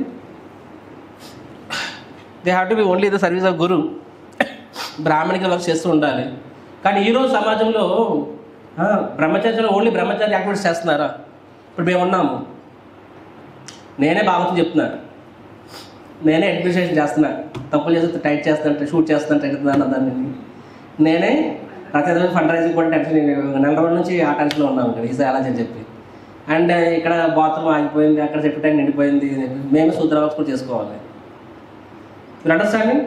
సో ఇప్పుడు modern man somebody is a Brahmachari also, వాళ్ళు కేవలం బ్రహ్మచారి పనులు చేస్తున్నారా అంటే సమాధానం ఏమిటి? నో. ఎందుకు కారణం ఏంటి అంటే వర్ణాశ్రమ ధర్మం లేదు కాబట్టి. ఒకప్పుడు ఎలా ఉండేవాళ్ళు, బ్రాహ్మణులు సాధువులు అనేవాళ్ళు వాళ్ళు కేవలం ధర్మ ప్రచారం చేసుకునేవాళ్ళు, క్షత్రియులు గృహస్థులు అనేవాళ్ళు వాళ్ళు సపోర్ట్ చేసేవాళ్ళు మిగతా ఆశ్రమాలు అనమాట. కాబట్టి ఎవరి పని వాళ్ళు చేసుకునేవాళ్ళు, రైట్? సో ఐడియల్ బ్రహ్మచార్యాశ్రమం అనేది ఎందుకు అవ్వట్లేదు? ఎందుకంటే ఆ బ్రహ్మచారి అనేవాళ్ళు అక్కడ వాళ్ళు బయటికి వెళ్ళేవాళ్ళు, they are dealing with opposite sex, they are dealing with so many materialists, కాబట్టి వాళ్ళు వీక్ అవుతున్నారు వాళ్ళు. సిమిలర్లీ గృహస్థస్ అనేవాళ్ళు ఇప్పుడు నిలబడుతున్నారా అంటే కాదు. ఎందుకు అంటే వాళ్ళు స్పిరిచువల్ లైఫ్లోనే గృహస్థ జీవితం చేయడం కష్టమవుతుంది. ఇప్పుడు డైరెక్ట్లీ మన యాక్టివిటీస్, ఎందుకంటే ఈరోజు మోడర్న్ మ్యాన్స్ ఎలా చెప్పండి, ఒకడు వెళ్ళి అప్పటే ఐ నో డివోటీస్, నేను జపాన్లో పనిచేసినప్పుడు this one devotee proper disciple ఆయన. సో ఆయన రోజు మిడ్ నైట్ క్లబ్కి వెళ్ళి, మిడ్ నైట్ క్లబ్ అంటే అర్థం చేసుకో, స్ట్రిప్ క్లబ్స్ ఏముంటాయి అవి, గిటార్ వాయిస్తున్నాడు ఆయన మెటీరియల్ సాంగ్స్కి, రాత్రి 10 నుంచి మార్నింగ్ 4-5 వరకు. తర్వాత 6కి ఎప్పుడో వస్తారు, వచ్చి ఆయన భోజనం చేయడు. స్టార్టింగ్ ఆయన దగ్గర 20 శాలిగ్రామ్ శిలాస్ ఉంటాయి, వాటికి పూజ చేస్తారు. ఇంచుమించు 2-3 గంటలు పూజ చేస్తాడు ఆయన. 11 గంటలకి ఫ్రూట్స్ పెడతారు, 11 తర్వాత భోజనం చేస్తారు, బ్రేక్ఫాస్ట్ చేసి పడుకుంటారు అనమాట. మళ్ళీ రాత్రి 9కి వెళ్తారు. ఎందుకంటే ఆయనకి he is not able to find an employment. So వర్ణాశ్రమంలో ఏంటంటే ఇప్పుడు ఆ గృహస్థ అనేవాడు వాడు వర్ణ ప్రకారంగా ఏ వర్ణం అంటే ఆ వర్ణం తీసుకుంటే లైఫ్ ఈజీగా ఉంటుంది. కానీ మోడర్న్ మ్యాన్ ఎలా ఉందంటే ఇప్పుడు మనం చేసిన జాబులు చూడండి, మనది medical representative. Like even I work in medical pharma industry. నేను ఫైజర్లో ఒక డ్రగ్ ఉంటుంది, వయాగ్రా పేరు విన్నారా? That is a drug. So I'm suppose to promote the drug. నేను వెంటనే అడిగా రాధేశ్యాం ప్రభుజీ నన్ను ఏం చేయమంటారని చెప్పి. సీగ్రమ్స్ రాయల్ స్టాగ్ పేరు విన్నారా? రాయల్ స్టాగ్ వాళ్ళని బ్రాండ్ నన్ను పిలిచారనమాట. అంటే కంపెనీ వచ్చేది వాళ్ళ బెవరేజెస్ కంపెనీ, వాళ్ళ సేల్స్ ఎలా పెంచాలని చెప్పి నేను కంటన్నర వాళ్ళకి ఓరియంటేషన్ ఇచ్చాను. లాస్ట్లో మీ బ్రాండ్ ఏంటని అడిగాను. రాయల్ స్టాగ్ అన్నాడు. నమస్కారం అని చెప్పాను. వెంటనే నేను బాగా చెప్పాను, I don't want to win this project అని చెప్పి. రాయల్ స్టాగ్ అంటే మందు company, brand whisky company. I don't want to work in this company అని చెప్పి, అంటే ఆ ప్రాజెక్ట్ని తీసుకోవాలని చెప్పి. కానీ నేను చేస్తున్న ప్రాజెక్ట్లో కూడా దేర్ ఆర్ సమ్ డ్రగ్స్. ఆ డ్రగ్ దేనికోసం ఉపయోగిస్తారంటే సెక్స్ స్టిమ్యులేషన్కి అనమాట. సో అయితే అలా ఇలాంటి నా ఇంటెలిజెన్స్ ఇలాంటి దానికి. కానీ ఇప్పుడు సంపాదించాలంటే మనకు తెలియకుండా మనం చేసిన చాలా పనులు ఒక రకంగా పాప పనులు అవి. ఇప్పుడు డాక్టర్లు ఉన్నారు, ఎంతమంది అబార్షన్ చేస్తున్నారు, వాళ్ళు చేయాల్సి వస్తుంది. వాళ్ళకి ఏమో ఒక కర్మ. పోలీసు ఉన్నాడు, తప్పును కూడా కొన్నిసార్లు కళ్ళు మూసుకోవాల్సి వస్తుంది. సో మనం చేసే ప్రతి పనులు కూడా ఇలాగే ఏడుస్తున్నాయి అనమాట. అప్పుడు నా కౌన్సిల్ చెప్పి ఆచార్య, సరే నువ్వు చేస్తుంది సరే, ఇప్పుడు మంచిదైంది ఇలాగా, ఇప్పుడు ఎంత సంపాదిస్తున్నావో ఆ సంపాదనలో ₹1 ఇంద్రియభోగంకు ఉపయోగిస్తే ఆ కర్మ నీకు తగ్గుతుంది. But otherwise if you only collecting so that you can save, so that you can join, అప్పుడు నీకు కర్మ రాదని చెప్పాను అనమాట. అంటే ఆశ్రమం వర్ణాశ్రమం అనేది లేకపోవడం వల్ల ఏమవుతుందంటే మనం చేస్తున్న ప్రొఫెషన్స్ మన భక్తికి కంప్లీట్గా డిఫరెంట్ ఉండడం వల్ల ఏమవుతుంది, తద్వారా వీఆర్ స్ట్రగ్లింగ్. సో కాబట్టి అది స్పిరిచువల్ లైఫ్కి రివర్స్ అవుతున్నాయి అక్కడ. So Prabhupad said unless varnashramam is established very difficult అని చెప్పి. So with all those things, కానీ ఈ రోజుల్లో మనము ఇప్పుడు ఏమి సమాజాన్ని మార్చేయగలమా? సడన్గా ఇప్పుడు అగ్రేరియన్ కమ్యూనిటీ అంటే జస్ట్ పొలము గోవులు ఉంటే ఏ జబ్బులు రావు, అందరూ సెటిల్ అవుతారు, ఏ రష్యన్ ఇన్ఫ్లేషన్ టెన్షన్స్ ఉండవు. కానీ మనకి ఎప్పటికెప్పుడు సమాజాన్ని మార్చేయగలమా?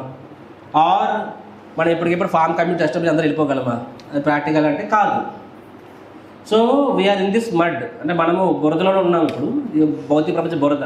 సో బురదలో ఉంటున్నాము, కానీ బురద అంటుకోకుండా మనం పద్మంలా ఉండాలి మన కాన్షియస్నెస్. అది ఎలా అవుతుందంటే దట్ ఈస్ వాట్, అందుకే గృహస్థ అనేవాడు సాధువు సాంగత్యం తీసుకోవాలని చెప్పడం జరిగింది. That is the reason.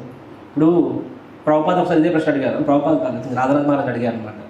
Maharaj, మనము భాగవతం చదువుతున్నప్పుడు ఐడియల్ బ్రహ్మచారి ఎలా ఉన్నారో అని చెప్పి మనం వింటున్నాము.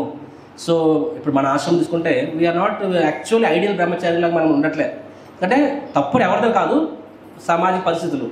బ్రహ్మచారి అనేవాడు ఈ పనులు ఎందుకు చేయాలి చెప్పి ఈ పనులకి వచ్చాము మేము ఆశ్రమానికి, కానీ చేస్తున్నాం కదా.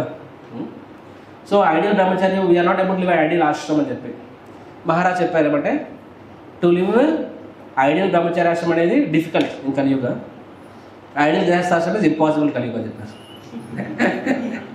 ఐడియల్ బ్రహ్మచారి అనేది difficult, ideal గృహస్థాశ్రమం.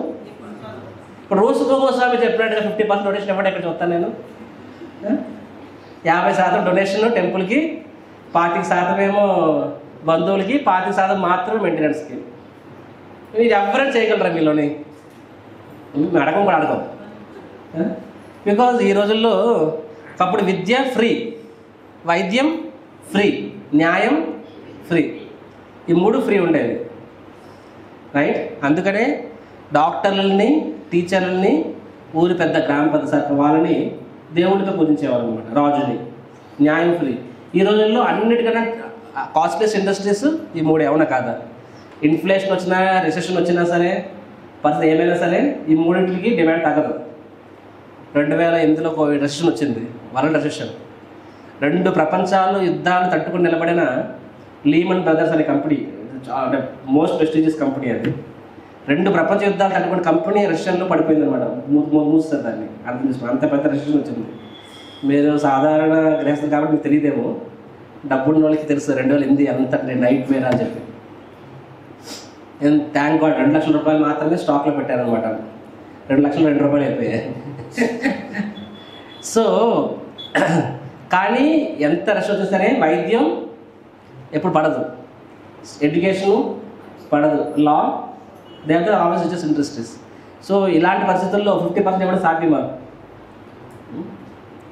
So to lead a ideal grihastha even more difficult. గృహస్థ అనేవాడు ఇంత దానం చేయాలి, ఇది చేయాలి, అది చేయాలి, చాలా ఉంటాయి అన్నమాట. సో కాబట్టి ideal Brahmachari life is also very difficult, ideal గృహస్థ లైఫ్ ఇస్ ఇంపాసిబుల్ యాక్చువల్లీ. మరి ఏం చేయాలనుకుంటున్నాం ప్రభుజీ అంటే సమాధానం ఏమిటంటే ఉన్నంతలో బెస్ట్ యూజ్ బ్యాడ్ బార్గెన్. అందుకే ప్రభుపాద చెప్పారు, this world is not a place for gentlemen. ఈ లోకం అనేది జెంటిల్మెన్ కోసం కానే కాదు, ఉండలేదు జెంటిల్మెన్గా బతకలేమని చెప్పి. అలా అని చెప్పేసి మనము ఈ లోకం ఎలా అలా ఉండామంటే అది కూడా కాదు. భాగవతంలో మొదటి స్కందం 17వ అధ్యాయంలో వస్తుంది. ఏమని వస్తుందంటే, సరే ఇప్పుడు మిమ్మల్ని అడుగుతాను, కలియుగం అంటేనే కలహం కపటం. కలియుగంలో నాలుగు ధర్మాలలో ఒకటే మిగులుతుంది. ఏంటది? సత్యం. మిగతా 3 పిల్లర్స్ గాన్. అలాంటప్పటి కలియుగం అంటేనే ఇది కలిరాజు మాయాదేవి అని అన్నప్పుడు మరి మనం ఎందుకు కింద మీద పడుతున్నాము? భక్తులు చేయాలి, నెక్స్ట్ ధర్మాన్ని పెంచాలని చెప్పి ఎందుకు కష్టపడుతున్నాం మనం చెప్పండి? భగవంతుడే చెప్పాడు కలియుగంలో ధర్మం నాశనం అవుతుందని చెప్పి. మరి మనం ఎందుకు భగవంతుడు విషయం ఎగ్నెస్ట్కి వెళ్తున్నాము? ఇప్పుడు ఆలోచించారా? మీకు అర్థమవుతుందన్నమాట. ఇప్పుడు భగవంతుడే ఇప్పుడు ఆయన ఇప్పుడు కలియుగం ఎలా ఉంటుంది? పూర్తిగా అధర్మం, అన్యాయం. మనం ఏం చేయాలనుకుంటున్నాము? ధర్మ న్యాయం నిలబడాలనుకుంటున్నాము. అంటే భగవంతుడే చెప్పినప్పుడు ఆయన సిస్టమ్కి ఎగ్నెస్ట్గా మనం ఎందుకు వెళ్తున్నాము? ఎవరు చెప్తారు? Krishna. Why we are trying to preach? Krishna himself standing there is atheism. కలియుగం అంటేనే నాస్తికత్వం. మరి మనం ఎందుకు మన భక్తులు చేయాలని ట్రై చేస్తున్నాము? అంటే భగవంతుడి యొక్క ఒపీనియన్ మనం వాల్యూ ఇవ్వట్లేదా? ఎంతమంది ప్రశ్న అర్థమైంది ఇక్కడ?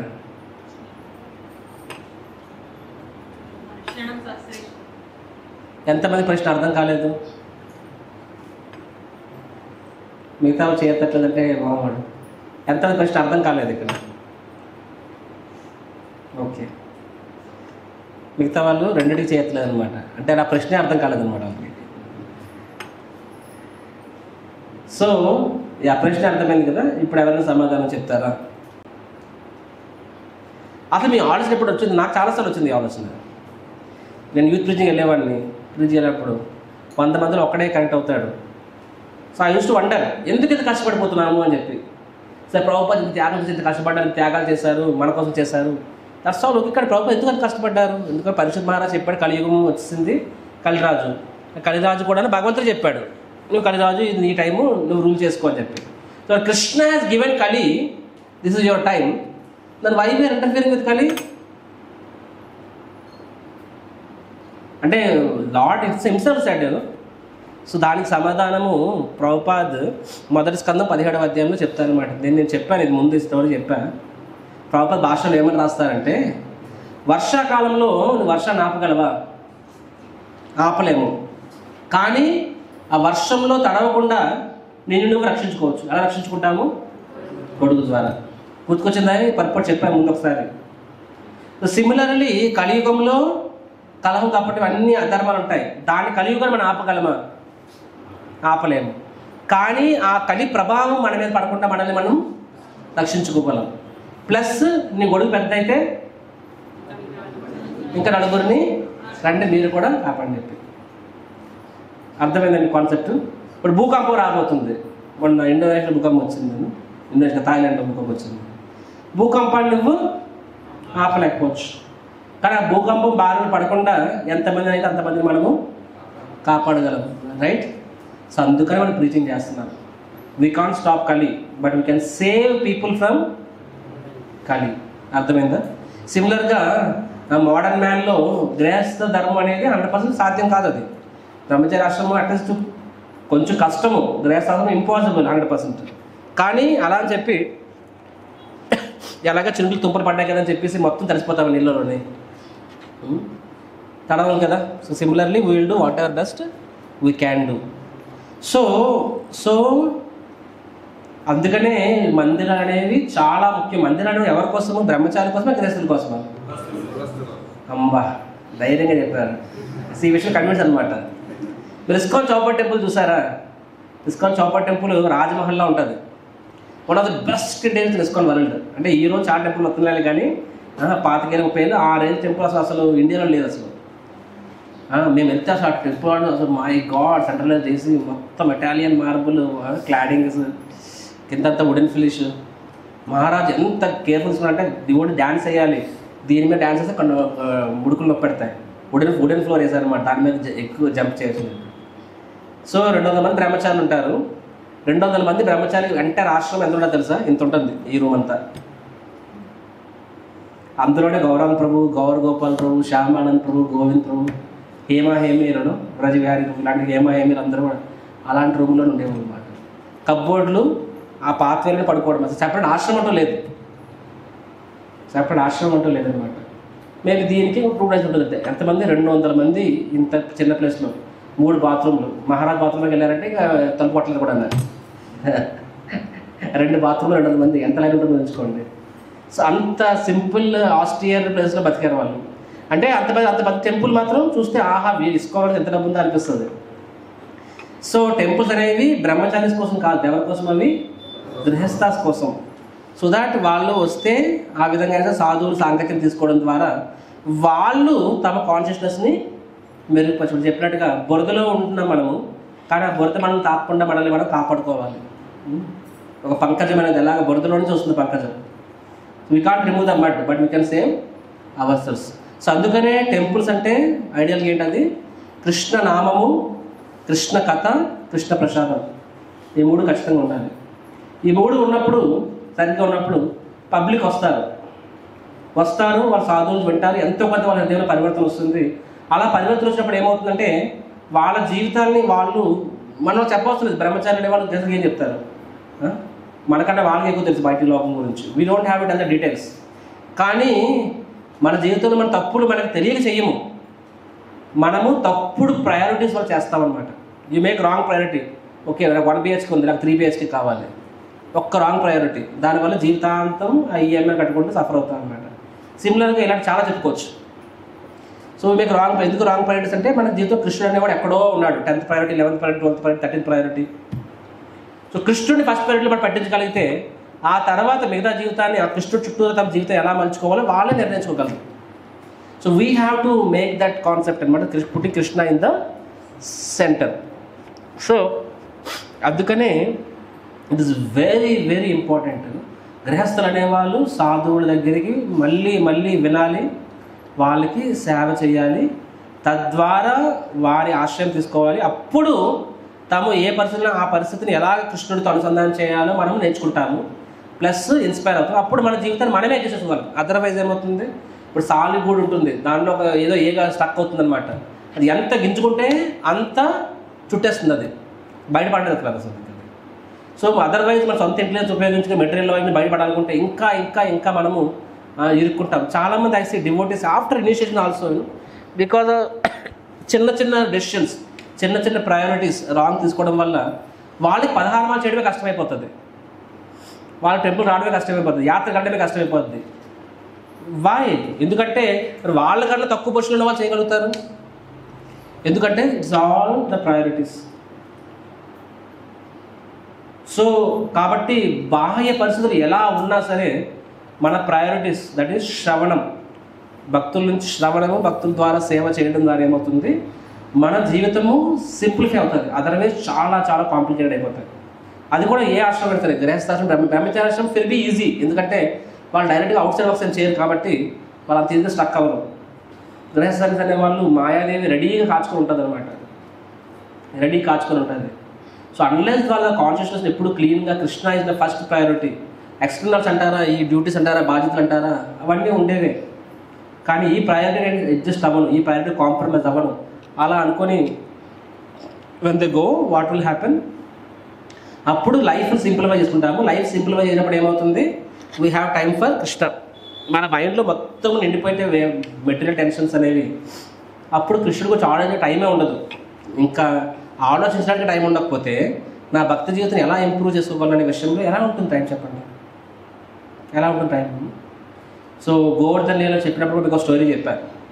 దట్ ఈస్ వాట్, గోవర్ధన పర్వతం అనేది కృష్ణుడిపై చిరునవ్వు ఎత్తినప్పుడు వ్రజవాసి అందరూ కూడా పర్వతం కింద వెళ్ళారు. బయట ఏమవుతుంది, కుండపోత వర్షం, సంవర్తక క్లౌడ్స్, గోవర్ధన మీద పిడుగులు, ఉరుములు, అన్లిమిటెడ్ రైన్, అంటే ఈ యొక్క ప్రళయం సమయంలో ఉత్పన్నమైన వాటర్ వస్తుంది. కానీ లోపలందరూ ఎలా ఉన్నారు, దేర్ ఇన్ బ్లిస్, దేనిలోని కృష్ణుడి యొక్క సాంగత్యంలో. సో సేమ్ వే టెంపుల్స్ అనేది గోవర్ధన పర్వతం లాగా అనమాట. అది గృహస్థులకి ఆశ్రయాన్ని ఇవ్వాలి. అఫ్ కోర్స్ వాళ్ళ ఆశ్రయం తీసుకోవాలి. బయట వర్షాన్ని పడుతున్నది, దాన్ని ఎవరు ఆపట్లేదు, కృష్ణుడే ఆపలేదు. ఆపేయగలడు, కానీ వర్షం పడుతూనే ఉంది. కానీ వీళ్ళకి అసలు టెన్షన్, అమ్మో నా ఇంట్లో నా సామాన్లు మునిగిపోయాయేమో, నా కంప్యూటర్ మునిగిపోయిందేమో, టీవీలో, వాళ్ళు అసలు 1% టెన్షన్ తీసుకోవట్లేదు. నా రైస్ మునిగిపోయిందేమో, వడ్లు మునిగిపోయాయేమో, ఆహార ధాన్యం మునిగిపోయేమో, గ్యాస్ స్టవ్ మునిగిపోయిందేమో.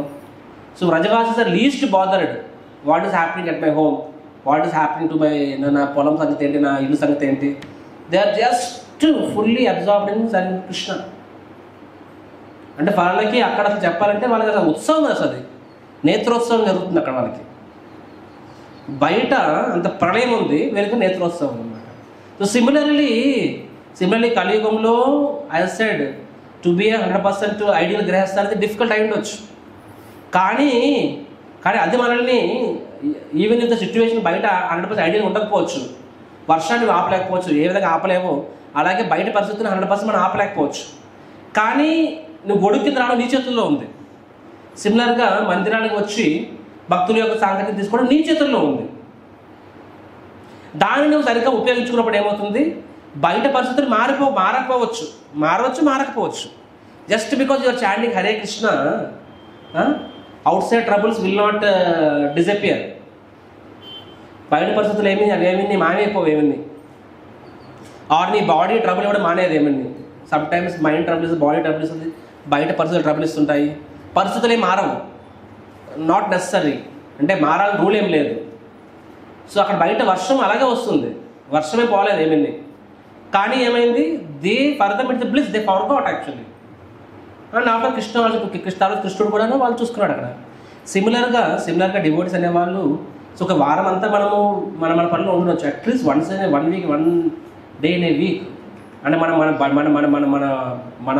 మైండ్లో, మన హార్ట్లో పెట్రోల్ నింపుకోవాలి. ఏంటా పెట్రోల్? ఆ స్పిరిచువల్ మిషనరీ స్పిరిట్ అండ్ ఏదో దట్ కృష్ణ ప్రేమ అనేది. నెక్స్ట్ ఆ రస అంటే దట్ స్వీట్నెస్, దట్ టేస్ట్ అనేది మనం నింపుకోవాలి. మన కాన్షియస్ని ప్యూరిఫై చేసుకోవాలి. అప్పుడేమవుతుంది, బయట పద్ధతి ఎలా ఉన్నా సరే మన అబ్జార్ప్షన్ కృష్ణుడి పట్ల పోదు. And that is life. Krishna కాన్షియస్లో మెలుగువాలంటే బయట పరిస్థితులు అడ్జస్ట్ చేయడం కాదండి. నేను మన భక్తి కథ కూడా చెప్పాను. Trying to be happy in this world is like illusion. సముద్రం మధ్యలో ఉండి అలలు డిస్టర్బ్ చేయకూడదంటే అవుతుందా? బయట పరిస్థితి మనం అఫ్కోర్స్ మనము ప్రయత్నిస్తాం, కానీ అది మాత్రమే మన గోల్ అవ్వకూడదు. ఎందుకంటే అది ఒక నిమిషం సైలెంట్ కూడా మళ్ళీ నెక్స్ట్ మినిటే వస్తుంది. కాబట్టి మన ఫోకస్ ఎలా ఉండాలి? సముద్రం దాటాలి, అది మన ఫోకస్ అయి ఉండాలి. సిమిలర్లీ ఎస్పెషల్ గృహస్థ లైఫ్, అది కూడా ఈ కలియుగంలో, ఈ మోడర్న్ వరల్డ్లో గృహస్థ లైఫ్ ఎంత కష్టం అంటే, ఎక్స్టర్నల్గా 100 సమస్యలు, పిల్లలతో సమస్యలు, వాళ్ళ స్పిరిచువల్ లైఫ్స్, నెక్స్ట్ వీటికి సో మచ్ యాంగ్జైటీను, మన ఫైనాన్షియల్ ప్రాబ్లమ్స్, హెల్త్ ప్రాబ్లమ్స్, చుట్టాల నుంచి, కెరియర్ నుంచి 100 రకాల సమస్యలు ఉండొచ్చు. సో ఇవేమీ ఒకరోజు మారిపోవు. కాకపోతే మన కాన్షియస్నెస్ రియలైజ్ చేసుకోవడం ద్వారా వాటికి ఎంత వాల్యూ ఇవ్వాలి, ఎంత వెయిటేజ్ అంతే ఇస్తాము. అండ్ మన యొక్క మైండ్, స్పిరిచువల్ లైఫ్ ఉన్న మైండ్ స్పేస్ని అలాగే మెయింటైన్ చేసుకుంటాం మనం. రెండవది, మన ప్రయారిటీస్ కూడా ప్రాపర్గా సెట్ చేసుకోవడం వల్ల ఏమవుతుంది, ఫర్దర్ కాంప్లికేషన్లో మనం ఇరుక్కోం. మనం already material world is complicated, we don't have to further complicated. Already కష్టము, దాన్ని అంతే మనం కష్టం చేసుకునే అవసరం లేదు మనం అక్కడ. దెర్ ఆర్ పీపుల్, అరే వాడి దగ్గర 50 లక్షల సేవింగ్స్ ఉన్నాయి, ఆల్రెడీ రిటైర్ అయిపోయారు, అరే ఉన్నదాంతో ఇచ్చిస్తాం బాబా, భగవంతుడికి అంతా ఇచ్చాడు, అంతలో హ్యాపీగా ఉండు. లేదు మీరు ఇంకా డబ్బులు చేసుకోవాలి, ఆల్రెడీ చచ్చేది సరిపోతాయి అమౌంట్, దాన్ని డబ్బులు చేసుకోవాలి, స్టాక్స్ లోనే లేకపోతే ఇంకా ల్యాండ్ లోన్ పెడతావు, అది బాల్టీ తన్నేస్తుంది అది.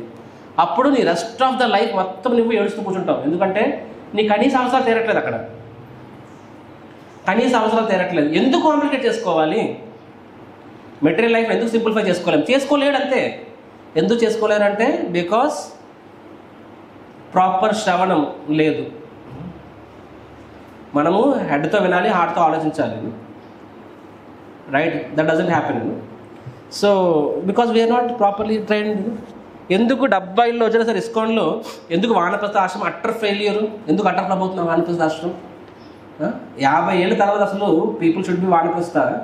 70 ఏళ్ళు వచ్చినా సరే ఇంకా నా కొడుకు మనవడు కోడళ్ళు ఇవి చెప్పి ఇంకా ఆ టెన్షన్తోనే బుర్రంతా నింపుకొని వాళ్ళు కంట్రోల్ చేయాలని ట్రై చేసి కృష్ణుడి గురించి అసలు మైండ్లో స్పేస్ లేకుండా ఎందుకు అవుతుంది? ఎందుకంటే వాళ్ళకి బ్రహ్మచర్య ఆశ్రమం ట్రైనింగ్ లేదు కాబట్టి, గృహస్థాశ్రమం దేనికోసం బతకాలో తెలియదు కాబట్టి వస్తున్నాం, జపం చేస్తున్నాం, 16 మంది చేస్తున్నాం, సారీ టు సే. కానీ గృహస్థాశ్రమం అయినా సరే, ఏ ఆశ్రమం అయినా సరే సంసిద్ధి హరితోషణం ఆ ప్రిన్సిపల్ మీద నీకు అవగాహన లేనప్పుడు జీవితం అంతా గడిపేస్తాము. తర్వాత ఇంకా చచ్చేదాకా ఇంకా ఈశ్వరోహం మహామమేతి నడుస్తూ ఉంటే no no use. I conclude with one point. పరంపూజ రాధానాథ స్వామి మహారాజుని his grace Anand Vrindavan is one of the senior most congregation. ఆయన ప్రశ్న అడిగారు అనమాట, Maharaj what is the most important activity for a grihastha అని చెప్పారు. హూ ఇస్ అన్ ఐడియల్ గృహస్థ అని అడిగారు. యాక్చువల్లీ ఇదే శ్లోకం మీద అడిగారు, శ్లోకం నెంబర్ 2 and 3. ఐడియల్ గృహస్థ యొక్క లక్షణాలు చెప్పండి అని చెప్పి. సో మహారాజ్ వాజ్ లైక్ ఇట్లా అప్రహెన్సివ్, ఎందుకంటే గురువు కదా. ఇప్పుడు ఏంటంటే నేను చెప్పింది మీకు కొంచెం బాగా తగిలినా సరే పర్వాలేదు, గురువు చెప్పింది అట్ట అయితే చాలా డిప్రెషన్లోకి వెళ్ళిపోతాను.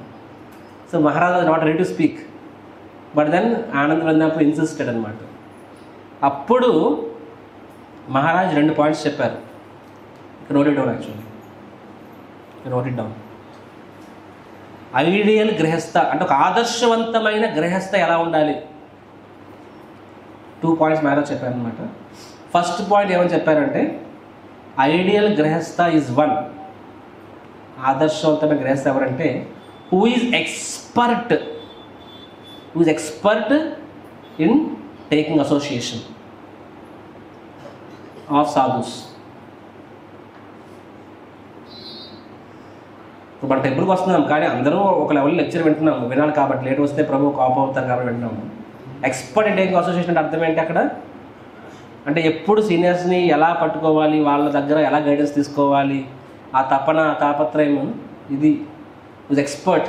ఎందుకంటే నువ్వు ఎంత సీరియస్ అయితే నీకు అంత అసోసియేషన్ వస్తుంది. People are ready to help provided you are ready to take. లేదు అంటే అన్నట్టుగా వచ్చినట్టుగా ముట్టినట్టుగా ఉంటే జీవితాంతం నీ అండర్స్టాండింగ్ బతుకుతూ ఉంటాం అలాగా. ఫస్ట్ ఏం చెప్పారు,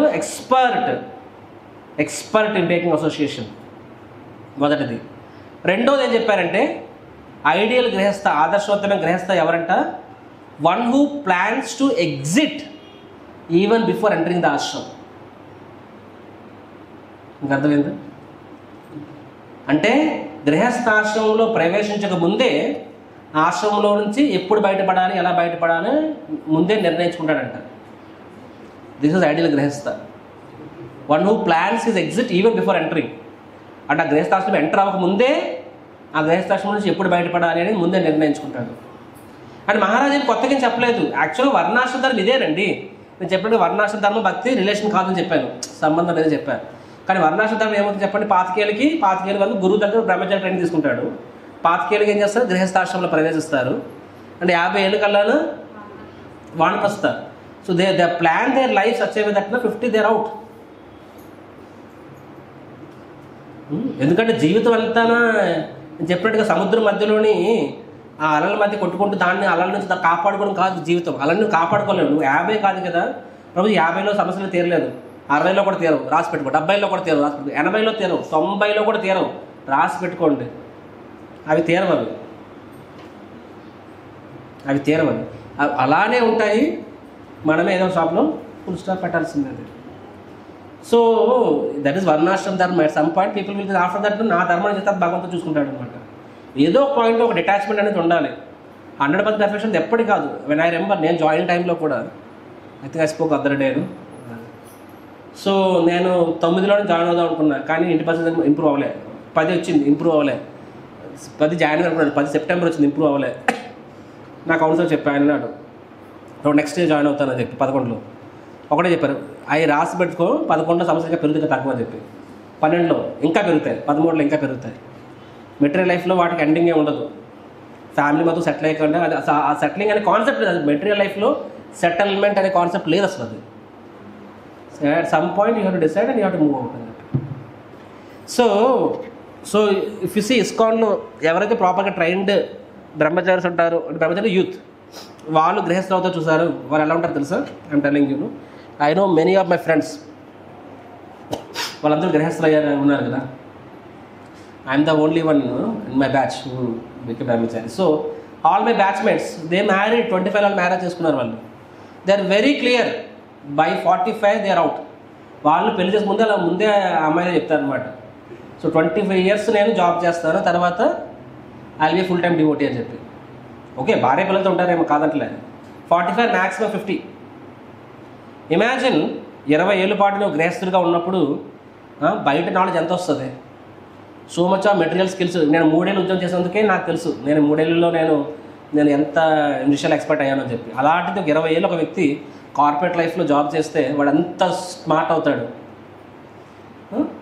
సేమ్ టైం ఆ టైంలో కూడా వాడు తన స్పిరిచువల్ లైఫ్ని జాగ్రత్తగా కాపాడుకుంటూ ప్రచారం చేసుకుంటూ ఉంటే, so by the time they are 45, they are 50, when they retire, అప్పుడు వాడు ఉన్న ప్రొఫెషనలిజంకి, వాడుకున్న టాలెంట్కి, వాడుకున్న ఎక్స్పోజర్కి, వాడుకున్న ఇంటెలిజెన్స్కి అలాంటివి తీసుకొని ఫుల్ టైం డివోటీస్ అయితే వాళ్ళు ఎంత చేయగలరు ఊహించుకోగలరు అసలు. అప్పుడు వాళ్ళకి బ్రహ్మచారి కన్నా తక్కువ, వాళ్ళు సన్యాసి కన్నా తక్కువ, గృహస్థుల కన్నా కాదు, సన్యాసి కన్నా కూడా తక్కువ కాదు వాళ్ళు అసలు. Then they are as good as, అంటే దర్ ఐడియల్ ఎగ్జాంపుల్స్ అనమాట. They are the ideal examples and they are very clear. Okay, now I'm 50, now I will fully dedicate commit. So పూణేలో ఇప్పుడు ఐఎమ్ సీన్ దేర్ ఒక school open చేశారు, Bhaktivedanta model school అని చెప్పి. So Tulasi Prabhu same 50 touch అయ్యాడు, వదిలేసారు job. ఇప్పుడు పూర్తిగా స్కూల్ పెట్టుకున్నారు. ఇనిషియల్ ఫండింగ్ లేదు, ఫ్రీగా ప్రిన్సిపల్ అన్నమాట, ఫ్రీగా టీచింగ్, ఫ్రీగా ప్రిన్సిపల్. నెమ్మదిగా ఇప్పుడు ఫైనాన్సెస్ అవుతున్నారు కదా. సో ఈవెన్చువల్లీ ఒక స్కూల్ ఓపెన్ చేస్తారు, ఇంకో కొత్త ప్రాజెక్ట్ ఓపెన్ చేస్తారు. And by the time they come 60, 65, then now it's time for 32 rounds, time for 50 rounds per day. జీవితాంత 16 మాలు చేసుకుంటూ కూర్చుంటామా? మన విజయవాడలో ఎంతమంది రిటైర్ అయి ఉన్నారు? ఇక్కడ ఎంతమంది 32 మాల జపం చేస్తున్నారు?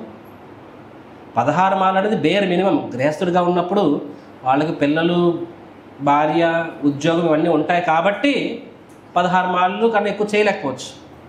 But eventually we should chant more. నేను చెప్పినట్టుగా నువ్వు బ్రహ్మచారి అయితే ఏంటి, ఎవరైతే ఏంటి, గృహస్థ అయితే ఏంటి, ప్రతి ఒక్కరికి అదే లక్ష్యం ఉండాలి. ఏంటో లక్ష్యం ఉండాలి? ఈ లైఫ్ టైంలో భగవంతుని చేరుకోవాలి. Don't under estimate your self. మొదటి నుంచి ఒకటే చెప్తున్నా, నువ్వు గృహస్థాశ్రమం మాయా అనుకుంటే నువ్వు మాయానే.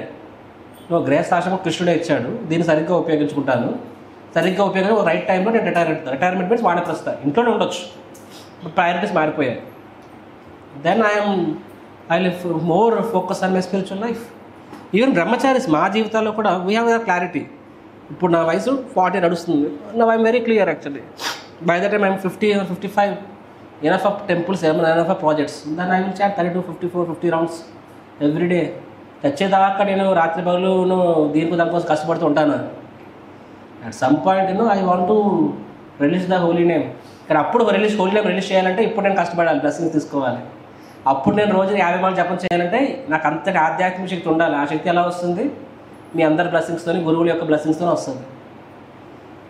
So people should have that aspirations. At least మన కళలు కూడా కనకపోతే, at least if you don't dream big, then how will you even achieve? So and this ashram, that is the grihastha whatever ashrams, ఇది మనకు ఒక ప్లాట్ఫామ్ అనమాట. ఆ ఆశ్రమంలో ఉన్నప్పుడు ఆ డ్యూటీ సరిగ్గా చేయడం ద్వారా కూడాను మనము, సో గృహస్థ అనేవాడు they should be expert in taking association and they should plan for their exit. Actually of course మీలో చాలామంది భక్తులకు వచ్చిందే 30 ఏళ్ళకి అలా వచ్చుంటారు. It's already late many times. So yes, నేను చెప్పింది ప్రిన్సిపల్ సూత్రప్రాయంగా. ఇప్పుడు మీరు ఇంకా అద్దెంట్లో ఉంటూ పిల్లలకి చిన్నపిల్లనప్పుడు ప్రభుజీ ఎగ్జిట్ అని చెప్పారు, ఎగ్జిట్ చేసేది అది కాదు నేను చెప్పేది ఇక్కడ. But in principle this is the essence అనమాట. సో టు సమ్మరైజ్, వర్ణాశ్రమ ధర్మం అనేది it's neither the means not the end. అది మన యొక్క లక్ష్యం కాదు, అది మన యొక్క మార్గం కూడా కాదు. అది ఏంటది? అది మనకు ఆధారం. మన మార్గం సాధనా భక్తి, మన లక్ష్యం కృష్ణ ప్రేమ భక్తి. కానీ దానికి ఈ రూల్స్ రెగ్యులేషన్స్ అనేవి చాలా చాలా అవసరం. సో ప్రతి ధర్మం యొక్క లక్ష్యము అంతే నారాయణ స్మృతి, సంసిద్ధి హరితోషణం. అది మిస్ అయినప్పుడు ఈ వర్ణాశ్రమం అనేది ఎక్స్ప్లోర్ అవుతుందన్నమాట. ఈ ప్రిన్సిపల్ మర్చినప్పుడు వర్ణాశ్రమం అనేది కుల వ్యవస్థ కింద, వర్ణ వ్యవస్థ కుల వ్యవస్థ కింద మారిపోతుంది. ఈ ప్రిన్సిపల్ ఆశ్రమం మిస్ అయినప్పుడు గృహస్థాశ్రమం అనేది ఇంద్రియ భోగానికే పరిమితం అయిపోతుంది. బ్రహ్మచారి ఆశ్రమం అనేది బాధ్యతారాహిత్యానికి పరిమితం అయిపోతుంది. రైట్. సో వర్ణాశ్రమ ధర్మ ప్లస్ భాగవత ధర్మ అనేది మనకి పరిపూర్ణతనిస్తుంది. గృహస్థ అనేవాడు ఎలా ఉండాలి అంటే బాహ్య పరిస్థితిని మనం మార్చలేకపోవచ్చు, కానీ మన చేతని మనం మార్చుకోవచ్చు. ఎందుకంటే అంత అశాశ్వతం అండ్ దుఃఖాలే, దీన్ని మనం మార్చలేము. కానీ మనల్ని మనం వాటి నుంచి ఇమ్యూన్ చేసుకోవచ్చు. గోవర్ధన పర్వతం మీద ఉండడం ద్వారా వాళ్ళు ఇమ్యూన్ అయ్యారనమాట. Right. So one has to take shelter of Krishna's lotus feet. అది మన కృష్ణుడు ఏ విధంగా ఇస్తున్నాడంటే మందిరాల ద్వారా ఇస్తున్నాడు. కాబట్టి మందిరాలని మనం సరిగ్గా ఉపయోగించుకోకపోతే అనిపిస్తుంది 2 గంటలు మనకి 3 గంటలు మిగులుతాయి, ఒక పూట మిగులుతుందని చెప్పి. మీకు ఒక పూట మిగులుతుందేమో, కానీ మీరు మందిరానికి ఒక వారం ఒక్కొక్క పూట రానప్పుడు ఆ పూట ఆ సమయం ఏదైతే ఉందో మన లైఫ్స్ కాంప్లికేట్ అవుతాయి. తద్వారా మనకు అంతకన్నా ఎక్కువ సమయం వేరే వాటిలో వృధా అయిపోతుంది. రాసి పెట్టుకోండి. ఇప్పుడు మేము బ్రహ్మచారిలో ఉన్నాము, మేము రీడింగ్ చేయించి అమ్మో టైం లేదు సేవ ఎక్కువ ఉందని చెప్పి నాకు గంట బుక్ రీడింగ్ చేయలేదు అనుకుందాం, మాట వరుసకి గంట కలిసి వస్తుంది అనుకుంటా. కానీ నేను చెప్తున్నాను అది మాయ. ఎందుకంటే అప్పుడు నేను నా మైండ్ ప్యూరిఫై కొంచెం డిస్టర్బ్ అవుతుంది కాబట్టి ఏదో తప్పు చేస్తాను, నా తప్పును సరిదిద్దుకునే ప్రక్రియలో గంట కన్నా ఎక్కువ టైం పోతుంది నాకు. అది అంతకన్నా ఎక్కువ టైం పోతుంది. మీరు ఒక రోజు 16 మంది వదిలేండి, 2 రోజులు యువర్ లైఫ్ కాంప్లికేట్ అయ్యి ఆ 2 గంటలు 4 గంటలు మేము మిగిలిన అనుకుంటున్నాం. 4 గంటల కన్నా ఎక్కువ తలనొప్పులు వస్తాయి మీకు. ఆ తలనొప్పులు తెచ్చిన టైం తగ్గిపోతుంది. సో గృహస్థ అసోసియేషన్ వెరీ ఇంపార్టెంట్. శ్రవణం అసలు ఆప్షన్ లేదు. అసలు బ్రహ్మచారీస్ కన్నా కూడా ఎక్కువ ఇంపార్టెంట్ గృహస్థ శ్రవణం. ఎందుకంటే బ్రహ్మచారి అనే వాళ్ళు అట్లీస్ట్ మేము డైరెక్ట్ కృష్ణ గురించి యాక్టివిటీస్ చేస్తున్నారు. యాక్టివిటీస్ కాన్షియస్నెస్ అనేది ఇండివిజువల్ సిన్సియారిటీ. గృహస్థ అనేవాళ్ళు వాళ్ళ యాక్టివిటీస్ కూడా ప్రతిసారి డైరెక్ట్ కృష్ణ కాన్షియస్ కాదు. అది దాన్ని కృష్ణుడితో అనుసంధానం చేయాలి. నిష్కామ కర్మలాగా అనుసంధానం చేయాలంటే అంతటి కాన్షియస్నెస్ మనకు ఉండాలా. అదే ఈరోజు శ్లోకం చెప్పారు, వాసుదేవార్పణం సాక్షాత్ అని చెప్పి సమహత మహాముని అని చెప్పారంటే అలా గృహస్థ అనేవాడు సాధువుల సంగతి తీసుకున్నప్పుడు అప్పుడు వారి యొక్క పరిస్థితులు వారి యొక్క రిజల్ట్స్ని ఎలా వాసుదేవుడు సమర్పించాలో వాళ్ళు తెలుసుకుంటారని చెప్పారు అనమాట. హరే కృష్ణ కృష్ణ కృష్ణ హరే హరే, హరే రామ రామ రామ హరే. గ్రంథరాజ్ శ్రీమద్ భాగవతం की, श्रील प्रभुपाद की।